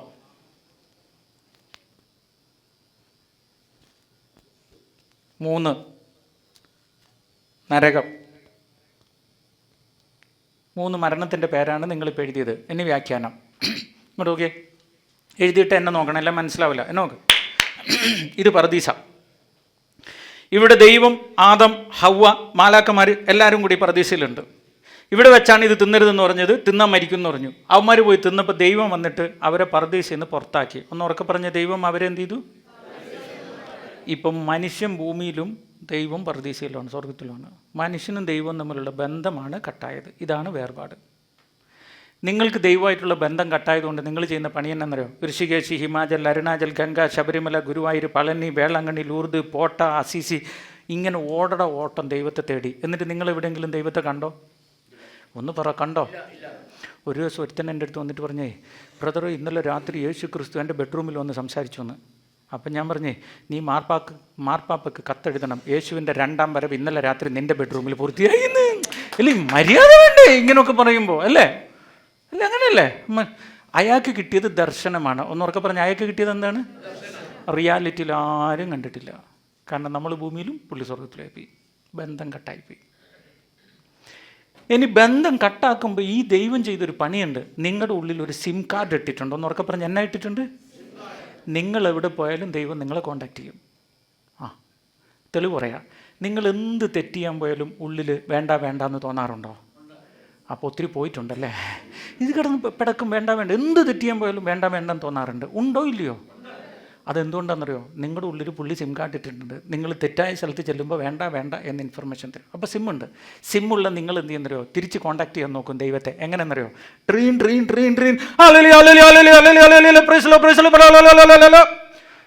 താങ്കൾ വിളിക്കുന്ന നമ്പർ ഇപ്പോൾ പരിധിക്ക് പുറത്താണ്. അല്പനേരം കഴിഞ്ഞ് വീണ്ടും ശ്രമിക്കുക. നിങ്ങൾക്ക് വല്ല കണക്ഷനും കിട്ടിയോ?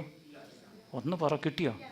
അപ്പോഴാണ് മാരിയോ ബ്രദർ വന്നിട്ട് പറയുന്നത്, ഞാൻ പ്രാർത്ഥിച്ചപ്പോൾ ദൈവം എന്നോട് സംസാരിച്ചു എന്ന്. അപ്പം നിങ്ങൾക്ക് തോന്നാണ് എൻ്റെ സിം കാർഡ് വർക്കിംഗ് അല്ല, മാരിയോയുടെ സിം കാർഡ് വർക്കിംഗ് ആണ്. അതുകൊണ്ട് ഫിലോക്കാരിയ ധ്യാനത്തിന് പോയിട്ട് അങ്ങേരോട് പറയാം പ്രാർത്ഥിച്ചേക്കാൻ എന്ന് പറഞ്ഞാൽ നിങ്ങളിവിടെ വന്നത് എന്തിനാണെന്നറിയോ?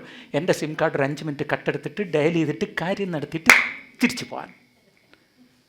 ആണോ അല്ലയോ? എല്ലാ ധ്യാന കേന്ദ്രത്തിലും എല്ലാ ഗുരുക്കന്മാരുടെ അടുത്തും നിങ്ങൾ പോകുന്നത് അതിനാ. അത് അമ്പലത്തിലായാലും മസ്ജിദിലായാലും എവിടെ ആയാലും അതിനെ പോണേ. ഗുരുവിൻ്റെ അടുത്ത് പോയിട്ട് ഇവർ ഭയങ്കര ഭക്തരാണ്, അച്ഛാ ഒന്ന് പ്രാർത്ഥിച്ചോ, അച്ഛാ അമ്മ ഒന്ന് പ്രാർത്ഥിച്ചോ, അമ്മേ സ്വാമി ഒന്ന് പ്രാർത്ഥിച്ചോ സ്വാമി. കയ്യിൽ ഇച്ചിരി കാശുള്ള മുതലാളിയാണെങ്കിൽ കഴുത്തിലൊരു സ്വർണ്ണമാലയും ഒരു ചെയിനൊക്കെ കെട്ടി വലിയ കാര്യമായിട്ട് ചെല്ലുമ്പോഴേക്ക് അച്ഛന് സന്തോഷം. ഇന്നൊരു തിമിംഗലത്തെ കിട്ടി. എന്തിനാ പ്രാർത്ഥിക്കണ്ടേ? കൊണ്ടുപോയി ചായ, കാപ്പി, കഞ്ഞിയൊക്കെ കൊടുത്ത് സോപ്പിട്ട് അവനെ ഒന്ന് മൊത്തം മസാജ് ചെയ്ത് ശരിയാക്കി അവന് വേണ്ടി പ്രാർത്ഥിച്ച് കുറച്ച് സന്ദേശം പറഞ്ഞ് കിട്ടാനുള്ള മേടിച്ചിട്ട് അവനവൻ്റെ പാട്ടിന് പോയി. ഇതല്ല ഇപ്പം നടക്കുന്നത്. ഞാൻ ഒരു കാര്യം പറയാം, എന്നെ ശ്രദ്ധിച്ച് കേട്ടോ. നിങ്ങൾക്ക് ഒരാൾക്ക് വേണ്ടിയും പ്രാർത്ഥിച്ച് സന്ദേശം തരാൻ എനിക്കിഷ്ടമല്ല. ഇടയ്ക്ക് ഇങ്ങനെ എന്തെങ്കിലും കിട്ടുമ്പോൾ പറഞ്ഞു പോകാറുണ്ട്, ഇല്ലെന്ന് ഞാൻ പറയാറില്ല. പക്ഷേ അതെൻ്റെ തൊഴിലല്ല. എന്നെ വന്ന് കാണുന്ന ഡിവൈനിൽ വന്നു, ഞങ്ങളുടെ ഓഫീസിൽ വന്ന് കാണുന്ന ആർക്കെങ്കിലും പറയാൻ പറ്റുമോ എൻ്റെ തൊഴിലതാണ്? അതിനെ ഞാൻ തൊഴിലായി കണ്ടിട്ടില്ല. അത് ബൈ ചാൻസ് ദൈവം തരുന്നു, അങ്ങ് പോകുന്നു. എൻ്റെ തൊഴിൽ എന്താണെന്ന് പറഞ്ഞേരട്ടെ, അത് കേട്ടോ, ശരിക്കും കേട്ടോ. എൻ്റെ തൊഴിൽ നിങ്ങളുടെ സിം കാർഡിന് കംപ്ലൈൻ്റ് ഉള്ളത് നിങ്ങളെ ബോധ്യപ്പെടുത്തി നിങ്ങളെ സിം കാർഡ് റിപ്പയർ ചെയ്തിട്ട് നിങ്ങളും ദൈവവും തമ്മിൽ നേരിട്ട് കോണ്ടാക്ട് ചെയ്യുന്നവരാക്കി നിങ്ങളെ മാറ്റുക എന്നുള്ളതാണ് എൻ്റെ ലക്ഷ്യം. അത് വേണോ വേണ്ടയോ? അപ്പോൾ ഇനി നിങ്ങൾ വേറെ മനുഷ്യനെ ആശ്രയിക്കേണ്ട.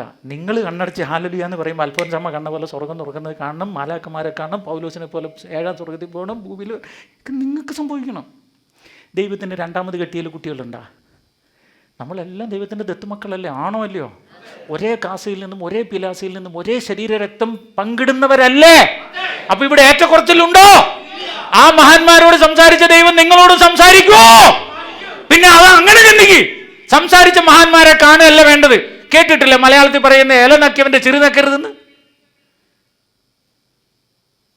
ഏതെങ്കിലും അനുഗ്രഹം കിട്ടിയവന്റെ പുറകെ അടിമയായി നടക്കല്ലേ എന്നെ? എനിക്ക് ആ അനുഗ്രഹം കിട്ടണം, കിട്ടും. ഞാൻ ചില വിദേശത്തൊക്കെ പോയിട്ട് കരഞ്ഞു പോയിട്ടുണ്ട്. ചില വീട്ടിൽ ചില ഗുരുക്കന്മാർ ചെന്നിട്ട് അവരോട് ഇങ്ങനെ പ്രാർത്ഥിച്ചിട്ട് അവർക്ക് സന്ദേശം കൊടുത്ത് നിർത്തും. പിന്നെ ഈ കുടുംബം അവരുടെ അടിമകളാണ്. രാത്രി ഈ വിദേശത്തുള്ള വീടിൻ്റെ ഭിത്തിയിൽ എന്തോ ഒച്ച ഉണ്ടായപ്പോൾ ഉടനെ ഫോൺ ചെയ്തു, എൻ്റെ പൊന്നു ഗുരുവേ എന്തോ ഒരു ഒച്ചയുണ്ട്, പ്രാർത്ഥിച്ചിട്ട് പറയാവോ പിശാചാണോ അല്ലയോന്ന്. ഇവർ പിന്നെ ഉടുക്കണോ തിന്നണോ നടക്കണോ ഉറങ്ങണോ എന്നുള്ളത് ഗുരു പറയണം. എന്തൊരു ഗതികേടാണ്. എൻ്റെ പൊന്നുമക്കളെ, ഞാൻ വീണ്ടും പറയുന്നു, നിങ്ങൾ പത്രോസ്ലിയേക്കാളും വിശുദ്ധരാണ്. ഐ റിപ്പീറ്റ്, നിങ്ങൾ പത്രോസ്ലിയേക്കാളും വിശുദ്ധരാണ്. പത്രോസ്ലിയ ഒരുത്തൻ്റെ ചെവി അങ്ങ് വെട്ടിത്തെറിപ്പിച്ച്, നിങ്ങൾ ആരെങ്കിലും ചെവി വെട്ടിയിട്ടുണ്ടോ? അപ്പോൾ അദ്ദേഹത്തെക്കാളും മിടുക്കന്മാരല്ലേ നിങ്ങൾ? പത്രോസ്ലിക്ക് സന്ദേശമുണ്ടോ നിങ്ങൾക്ക് കിട്ടില്ലേ? പക്ഷെ പത്രോസ്ലിയ ആഗ്രഹിച്ചു, നിങ്ങൾ ആഗ്രഹിച്ചില്ല. നിങ്ങൾ ആഗ്രഹിപ്പിക്കുക എന്നത് മാരിയോയുടെ ജോലി. അതുകൊണ്ട് മാരിയോട് ഒന്ന് പറയും, നിങ്ങൾ ആഗ്രഹിക്കുക, നിങ്ങൾക്കും പറ്റും. ഒന്ന് പറഞ്ഞ്, എനിക്കും ദൈവത്തെ കാണാൻ പറ്റും, എനിക്കും ദൈവത്തിൻ്റെ സ്വരം കേൾക്കാൻ പറ്റും, ദൈവം എന്നോട് സംസാരിക്കും.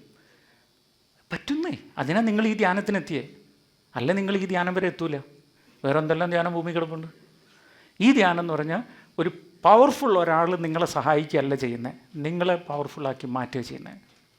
That's A difference. വേറൊന്നുമില്ല ഈ ധ്യാനത്തിൻ്റെ വ്യത്യാസം. You can. ഒന്ന് പറയാവോ ഹല്ലേലൂയ? ഇച്ചിരി ഉറക്കെ പറയാവോ ഹല്ലേലൂയ? കൈയൊന്ന് നെഞ്ചത്ത് വെക്കാവോ? എന്നിട്ട് ഉള്ളിൽ ആഗ്രഹിച്ചൊന്ന് പറഞ്ഞേ, ഈശോ എനിക്ക് നിന്നെ കാണണം, നിന്നെ കേൾക്കണം, എൻ്റെ സ്വരം നീ കേട്ടെന്ന് ബോധ്യപ്പെടണം, നിൻ്റെ സ്വരം ഞാൻ കേൾക്കണം. നീ പറഞ്ഞൊരു വാക്കുണ്ട്, എവിടെയെങ്കിലും പോകുമ്പോൾ നിൻ്റെ പിന്നിൽ നിന്നൊരു സ്വരം കേൾക്കുമ്പോൾ വലത്തേക്ക് പോവുക ഇടത്തേക്ക് പോവുക, നിൻ്റെ കൈ പിടിച്ച് ഞാൻ നടക്കുന്നൊക്കെ. ആ പറഞ്ഞത് എനിക്ക് അനുഭവിക്കണം. ഒന്നിച്ച് പാടാവോ? ഈശോയെ ഈശോയേ ഈശോ,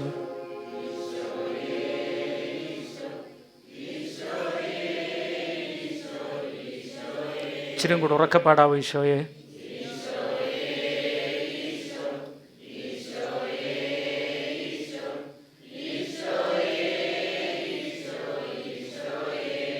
ആമേൻ. അപ്പോൾ ഒന്നാമത്തെ മരണമാണ് വേർപാട്. ഇച്ചിരി ഉറക്കെ പറയാം, എന്താണ് ഒന്നാമത്തെ മരണം? അത് ഉൽപ്പത്തി 3:23 എഴുതിയിരിക്കുന്നത്. കർത്താവ് അവരെ ഏദൻ തോട്ടത്തിൽ നിന്ന് പുറത്താക്കി, മണ്ണിൽ നിന്ന് എടുത്ത മനുഷ്യനെ മണ്ണിനോട് മല്ലിടാൻ വിട്ടു. ദൈവവുമായുള്ള വേർപാട്, ഇതാണ് ഒന്നാമത്തെ മരണം. ഇതിന് കത്തോലിക്ക സഭയുടെ മതബോധന ഗ്രന്ഥം എഴുതിയിട്ട് 397 പാരഗ്രാഫിലാണ് വ്യാഖ്യാനം. കത്തോലിക്ക സഭയുടെ മതബോധന ഗ്രന്ഥം 397 പാരഗ്രാഫിലാണ് ഈ വേർപാടെന്ന മരണത്തെക്കുറിച്ച് സഭ പഠിപ്പിക്കുന്നത്. രണ്ടാമത്തെ മരണം വചനം എഴുതിയിട്ട് 1 തിമോത്തിയോസ് 5:6. 1 തിമോത്തിയോസ് 5:6 എഴുതിയിട്ട്, പെട്ടെന്ന് എഴുതിയിട്ട്. രണ്ടാമത്തെ മരണം 1 തിമോത്തിയോസ് 5:6. സുഖാനുഭവങ്ങളിൽ മുഴുകിയിരിക്കുമ്പോൾ, ജീവിച്ചിരിക്കുമ്പോൾ തന്നെ മരിച്ചു കഴിഞ്ഞിരിക്കുന്നു. അതായത് പാപങ്ങൾ ചെയ്തുകൊണ്ടിരിക്കുന്നവൻ ജീവിച്ചിരിക്കുന്നു എന്നാണ് അവൻ്റെ വിചാരം, പക്ഷേ അവൻ ശവമാണെന്നാണ് ബൈബിൾ. അതിനൊരു വചനം കൂടെ എഴുതിയിട്ട്, വെളിപാട് 3:1. വെളിപാട് 3:1. ജീവിച്ചിരിക്കുന്നവൻ എന്നാണ് നിന്നെക്കുറിച്ച് പറയുന്നത്, പക്ഷേ നീ മൃതനാണ്. നോക്കണേ വചനം. ജീവിച്ചിരിക്കുന്നവൻ എന്നാണ് നിന്നെക്കുറിച്ച് നീയും മറ്റുള്ളവരും പറയുന്നത്, പക്ഷേ നീ മൃതനാണ്. അതായത് പാപം ചെയ്യുന്നവൻ മരിച്ചവനാണെന്നാണ് ബൈബിൾ. അതിന് ആരാ സംസാരിക്കുന്നത്? സംസാരിക്കില്ലേ? അതിന് കത്തോലിക്ക സഭയുടെ മതബോധന ഗ്രന്ഥം പറയുന്നത് 405 പാരഗ്രാഫാണ്. എഴുതിയുടെ 405. ഇങ്ങനെയാണ് പറയുന്നത്. നോക്ക്, എന്നെ ഒന്ന് ശ്രദ്ധിച്ച് എല്ലാവരും ശ്രദ്ധിച്ച്. സൈക്കിൾ മോഷ്ടിച്ചത് കൊണ്ട് അവൻ മോഷ്ടാവായി. എല്ലാവരും ഒന്നുറക്കെ പറഞ്ഞ്. ഈ വാക്ക് ശരിയാണോ? ഈ വാക്ക് ശരിയാണോ? എന്തുകൊണ്ടല്ല?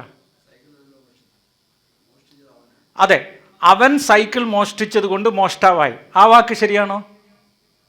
അവൻ സൈക്കിൾ മോഷ്ടിച്ചത് കൊണ്ട് അവൻ മോഷ്ടാവായി. ആ വാക്ക് ശരിയാണോ?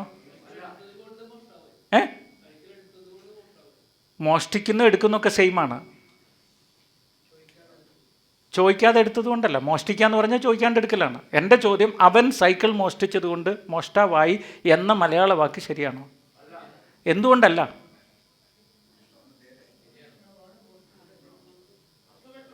ഞാൻ പറഞ്ഞുതരാം. മലയാളം മാഷ് പുറകിലിരുന്ന് ഉറങ്ങുന്നു ആണോ? എന്നാൽ ഞാൻ അതിന് മറുപടി പറഞ്ഞുതരാം. ശ്രദ്ധിച്ചോ മാഷേ? അവൻ മോഷ്ടാവായതുകൊണ്ട് സൈക്കിൾ മോഷ്ടിച്ചു എന്ന് പറയുന്നതല്ലേ ശരി? അതായത് മോഷ്ടിക്കണം എന്നുള്ള ചിന്ത അവൻ്റെ ഉള്ളിലുള്ളത് കൊണ്ടല്ലേ അവൻ മോഷ്ടിച്ചേ. അപ്പോൾ ഇവൻ മോഷ്ടിച്ചതിന് ശേഷം മോഷ്ടാവായതാണോ, മോഷ്ടാവായതുകൊണ്ട് മോഷ്ടിച്ചതാണോ? ഉറക്കെ പറ. അവൻ മോഷ്ടിച്ചത് കൊണ്ട് അവൻ മോഷ്ടാവാന്ന് നമ്മൾ തിരിച്ചറിഞ്ഞു. പക്ഷെ അവൻ മോഷ്ടാവായതുകൊണ്ടാണ് മോഷ്ടിച്ചത്. പിടികിട്ടിയില്ല നിങ്ങൾക്ക്? അവൻ മോഷ്ടാവാന്ന് നമ്മൾ തിരിച്ചറിഞ്ഞത് അവൻ മോഷ്ടിച്ചോണ്ട്, അത് ഞാൻ സമ്മതിച്ചു. പക്ഷെ അവൻ മോഷ്ടിച്ചത് കൊണ്ട് അവൻ മോഷ്ടാവായതല്ല, അവൻ മോഷ്ടാവായത് കൊണ്ടാണ് മോഷ്ടിച്ചത്. ഈ മലയാളം മനസ്സിലാവുന്നുണ്ടോ? ചോദ്യം, നിങ്ങൾ പാപം ചെയ്തത് കൊണ്ട് പാപികളായതാണോ, പാപികൾ ആയതുകൊണ്ട് പാപം ചെയ്യുന്നതാണോ? ഉറക്കെ പറ. അതാണ് സഭ പറയുന്ന രണ്ടാമത്തെ മരണം. നമ്മൾ പാപികളാണ് എന്നതിൻ്റെ പേരാണ് നമ്മൾ മൃതരാണ് എന്ന്. ആരും പാപം ചെയ്തിട്ട് പാപികളാവുന്നല്ല, ഉള്ളിൽ ഓൾറെഡി പാപി ആയതുകൊണ്ട് പാപം ചെയ്യുന്നതാണ് രണ്ടാമത്തെ മരണം. മൂന്നാമത്തെ മരണം മത്തായി 25:41. അനന്തരം അവൻ തൻ്റെ ഇടതുഭാഗത്തുള്ളവരോട് പറയും, ശപിക്കപ്പെട്ടവരെ, നിങ്ങൾ എന്നിൽ നിന്നും അകന്ന് പിശാചിനും അവൻ്റെ ദൂതന്മാർക്കുമായി സജ്ജമാക്കിയ നിത്യ നരകത്തിലേക്ക് പോവുക. നരകം എന്നതാണ് മൂന്നാമത്തെ മരണം. അതിൻ്റെ പേര്, അതിന് സഭ കൊടുക്കുന്ന വ്യാഖ്യാനം 1033 പാരഗ്രാഫാണ്. കത്തോലിക്ക സഭയുടെ മതബോധന ഗ്രന്ഥം 1033 paragraph. Hell consists in the eternal damnation of those who die in the mortal sin എന്നാണ് സഭ പഠിപ്പിക്കുന്നത്. അതെന്താണെന്നറിയാം? മൂന്നാമത്തെ മരണം. നോക്ക്, ഞാൻ എൻ്റെ ശരീരത്തിൽ നിന്ന് ആത്മാവ് പോകുമ്പോൾ അതിനെ നേരെ കൊണ്ടുപോയിട്ട് അഗ്നികുണ്ഡത്തിലിടും. അതാണ് മൂന്നാമത്തെ മരണം. ശാശ്വതമായ മരണം എന്ന് പറയും, നിത്യനരകം എന്നൊക്കെ പറയും, നിത്യമരണം എന്നൊക്കെ പറയും. അപ്പോൾ 3 മരണം പഠിച്ചു. എല്ലാവരും ഒന്ന് ഉറക്കെ പറഞ്ഞ് എത്ര മരണം പഠിച്ചു? ഒന്നാമത്തെ എന്താണ്? രണ്ടാമത്തെ എന്താണ്? മൂന്നാമത്തെ എന്താണ്? അത്യാവശ്യം നിങ്ങൾക്ക് മനസ്സിലാവുന്ന തരത്തിൽ ഞാനിത് വ്യാഖ്യാനിച്ചോ? ഒന്ന് പറ, വ്യാഖ്യാനിച്ചോ? ഓക്കെ. അപ്പോൾ ഈ പഴം നിങ്ങൾ തിന്നരുത് കോയ, നിങ്ങൾ തിന്നാൽ അന്ന് നിങ്ങൾ മരിച്ചോ എന്ന് പറഞ്ഞ് ഓല് പോയിട്ട് ആ പഴം തിന്ന് അപ്പം തന്നെ ഓല അങ്ങ് പുറത്താക്കി. കണക്ഷൻ പോയി. ഓല പുറത്താക്കിയെന്ന് മാത്രമല്ല, ഓല് പുറത്തു പോയിട്ട് എല്ലാ പാപവും കുറ്റവും ഹറാമും എല്ലാം ചെയ്ത് ഓല് മരിച്ച്. ഇനി ഓല അവസാനം ഓല ഈ ദേഹത്തിൽ നിന്ന് ആത്മാവ് പോയി കഴിഞ്ഞാലുണ്ടല്ലോ, അത് നിത്യ നരകത്തിൽ പോകും. എൻ്റെ വയനാട് മലയാളമൊക്കെ മറന്നുപോയി, വരുന്നില്ല. ഞാൻ കോട്ടയംകാരുടെ കൂട്ടത്തിൽ ജീവിച്ച് മലയാളം മാറിപ്പോയി. ഒന്ന് പറയാമോ? Hallelujah, hallelujah. ഇനിയത്തെ ചോദ്യം ശ്രദ്ധിക്കണേ. ഈ 3 മരണം ഉണ്ടായത് കൊണ്ട് അതിൻ്റെ കോൺസിക്വൻസാണ് 6 പ്രശ്നങ്ങളെന്നാണ് ബൈബിള്. യെശയ്യാ 24:5. 3 മരണം മനുഷ്യന് സംഭവിച്ചതോടുകൂടെ 6 പ്രശ്നങ്ങൾ അവനുണ്ടായി. ദൈവമായിട്ട് വേർപെട്ടു, ഭൂമിയിലെത്തി. ഭൂമി മൊത്തം പ്രശ്നമാണ്. ഇടക്ക് മഴ, ഇടക്ക് വെയിൽ, ഇടക്ക് മഴയില്ല, വെയിലില്ല, ഭൂമി കുലുങ്ങും, സൂര്യന് അങ്ങോട്ട് പോവും ഇങ്ങോട്ട് പോവും, ഗ്രഹണം ഉണ്ടാവും, മൊത്തം പ്രശ്നം. ഈ പ്രപഞ്ചത്തിൽ വന്നതോടുകൂടെ ഭൂമിയിൽ വന്നു പ്രശ്നമായി. നടുവേദന, മൂക്കുവേദന, തലവേദന, എന്തെല്ലാം പ്രശ്നമാണ് നമുക്കല്ലേ? ഭൂമിയിൽ വന്നതോടുകൂടി എല്ലാ പ്രശ്നവും ഉണ്ടായി. അപ്പം ഇങ്ങോട്ട് നോക്കിയാൽ എന്നെ നോക്ക്. ശ്രദ്ധി. ഖുർആൻ പറയുന്നു ദൈവകൽപ്പന ലംഘിച്ചതുകൊണ്ട് 6 പ്രശ്നമുണ്ടായി. ഗീത പറയുന്നു ദൈവകൽപ്പന ലംഘിച്ചതുകൊണ്ട് സകല പ്രശ്നമുണ്ടായി. പക്ഷേ ബൈബിൾ പറയുന്നു ദൈവകൽപ്പന ലംഘിച്ചതുകൊണ്ട് 3 മരണവുമുണ്ടായി, 6 പ്രശ്നമുണ്ടായി. എല്ലാ മതങ്ങളും പറഞ്ഞത് സെയിം ആണെങ്കിലും ബൈബിൾ ഒരു ചെറിയ വ്യാഖ്യാനം വെച്ചു, 3 മരണം എന്നും കൂടെ വെച്ചു. ഇത്രേ ഉള്ളൂ വ്യത്യാസം. പറഞ്ഞതൊക്കെ സെയിമാണ്. അതുകൊണ്ടാണ് രണ്ടാം വത്തിക്കാൻ കൗൺസിൽ സൂനഹദോസ് നമ്മളെ വ്യക്തമായി പഠിപ്പിച്ചത് the spark of truth is in every religion. എല്ലാ മതങ്ങളിലും സത്യത്തിൻ്റെ കിരണങ്ങളുണ്ട്, അതിൻ്റെ പൂർത്തീകരണം ക്രിസ്തുവിലാണെന്ന് മാത്രം. എല്ലാ മതങ്ങളിലും സത്യത്തിൻ്റെ കിരണങ്ങൾ ഉള്ളതുകൊണ്ട് ഒരൊറ്റ മതത്തെയും നിന്ദിക്കാൻ പാടില്ല, കളിയാക്കാൻ പാടില്ല, കൂക്കിയിടാൻ പാടില്ല, പിശാചെന്ന് പറയാൻ പാടില്ല, നമ്മളൊന്നും ചെയ്യരുത്. Because the spark of truth is in every religion. അതുകൊണ്ട് ഏതെങ്കിലും കരിസ്മാറ്റിക്കാരൻ കയറി മറ്റു മതക്കാരെല്ലാം പിശാച ഭൂതം എന്ന് പറയുമ്പോൾ എനിക്ക് വിഷമാണ്. പറയരുത്. എല്ലാ മതത്തിലും സത്യത്തിൻ്റെ കിരണങ്ങൾ ഉണ്ട്. എത്ര മണിക്കാണ് നിർത്തേണ്ട മാഷ? സമയമായ ഒരു 5 മിനിറ്റും കൂടെ മാഷ് വെയിറ്റ് ചെയ്യണം. ഇത് പൂർത്തിയാക്കാതെ പറ്റൂല. 5 അല്ല 10 മിനിറ്റ് വെയിറ്റ് ചെയ്യണം. സഹിച്ചേ പറ്റൂ. ഒന്ന് പറയാവോ? ഹല്ലേലൂയ. ഞാൻ ആദ്യമായിട്ടാണ് ടൈം ടേബിൾ ലംഘിക്കേണ്ടി വരുന്നത്. സോറി കേട്ടോ. ഓക്കെ, നമുക്കൊരു 10 മിനിറ്റ്.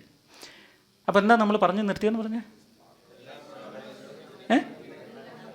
എല്ലാ മതങ്ങളും സത്യത്തിന്. ഇനി ഇതിൻ്റെ പരിഹാരം എന്താണെന്നുള്ളതാണ് എഴുതിയിടെ പെട്ടെന്ന്. ഹെബ്രായർ 10:4. കാരണം കാളകളുടെയും കോലാടുകളുടെയും രക്തത്തിന് പാപങ്ങൾ നീക്കിക്കളയാൻ സാധിക്കില്ല. എന്താ പറഞ്ഞത്? ഇപ്പോൾ കാളകളുടെയും കോലാടുകളുടെയും രക്തത്തിന് പാപങ്ങൾ നീക്കിക്കളയാൻ സാധ്യമല്ല. കത്തോലിക്ക സഭയുടെ മതബോധന ഗ്രന്ഥം 464 സെയിം കാര്യം പറയുന്നു. എന്താ ഈ പറഞ്ഞതെന്ന് കേട്ടോ. ഇങ്ങോട്ട് നോക്ക്. ഞാൻ ഒരുത്തനെ കൊന്നു. അവൻ്റെ വീട്ടുകാരൊക്കെ എനിക്കെതിരെ കേസ് കൊടുത്തു. സുപ്രീം കോടതി എന്നെ തൂക്കി കൊല്ലാൻ തീരുമാനിച്ചു. അങ്ങനെയില്ലേ? ഒരുത്തനെ കൊന്നു കഴിഞ്ഞാൽ തൂക്കി കൊല്ലൂലേ?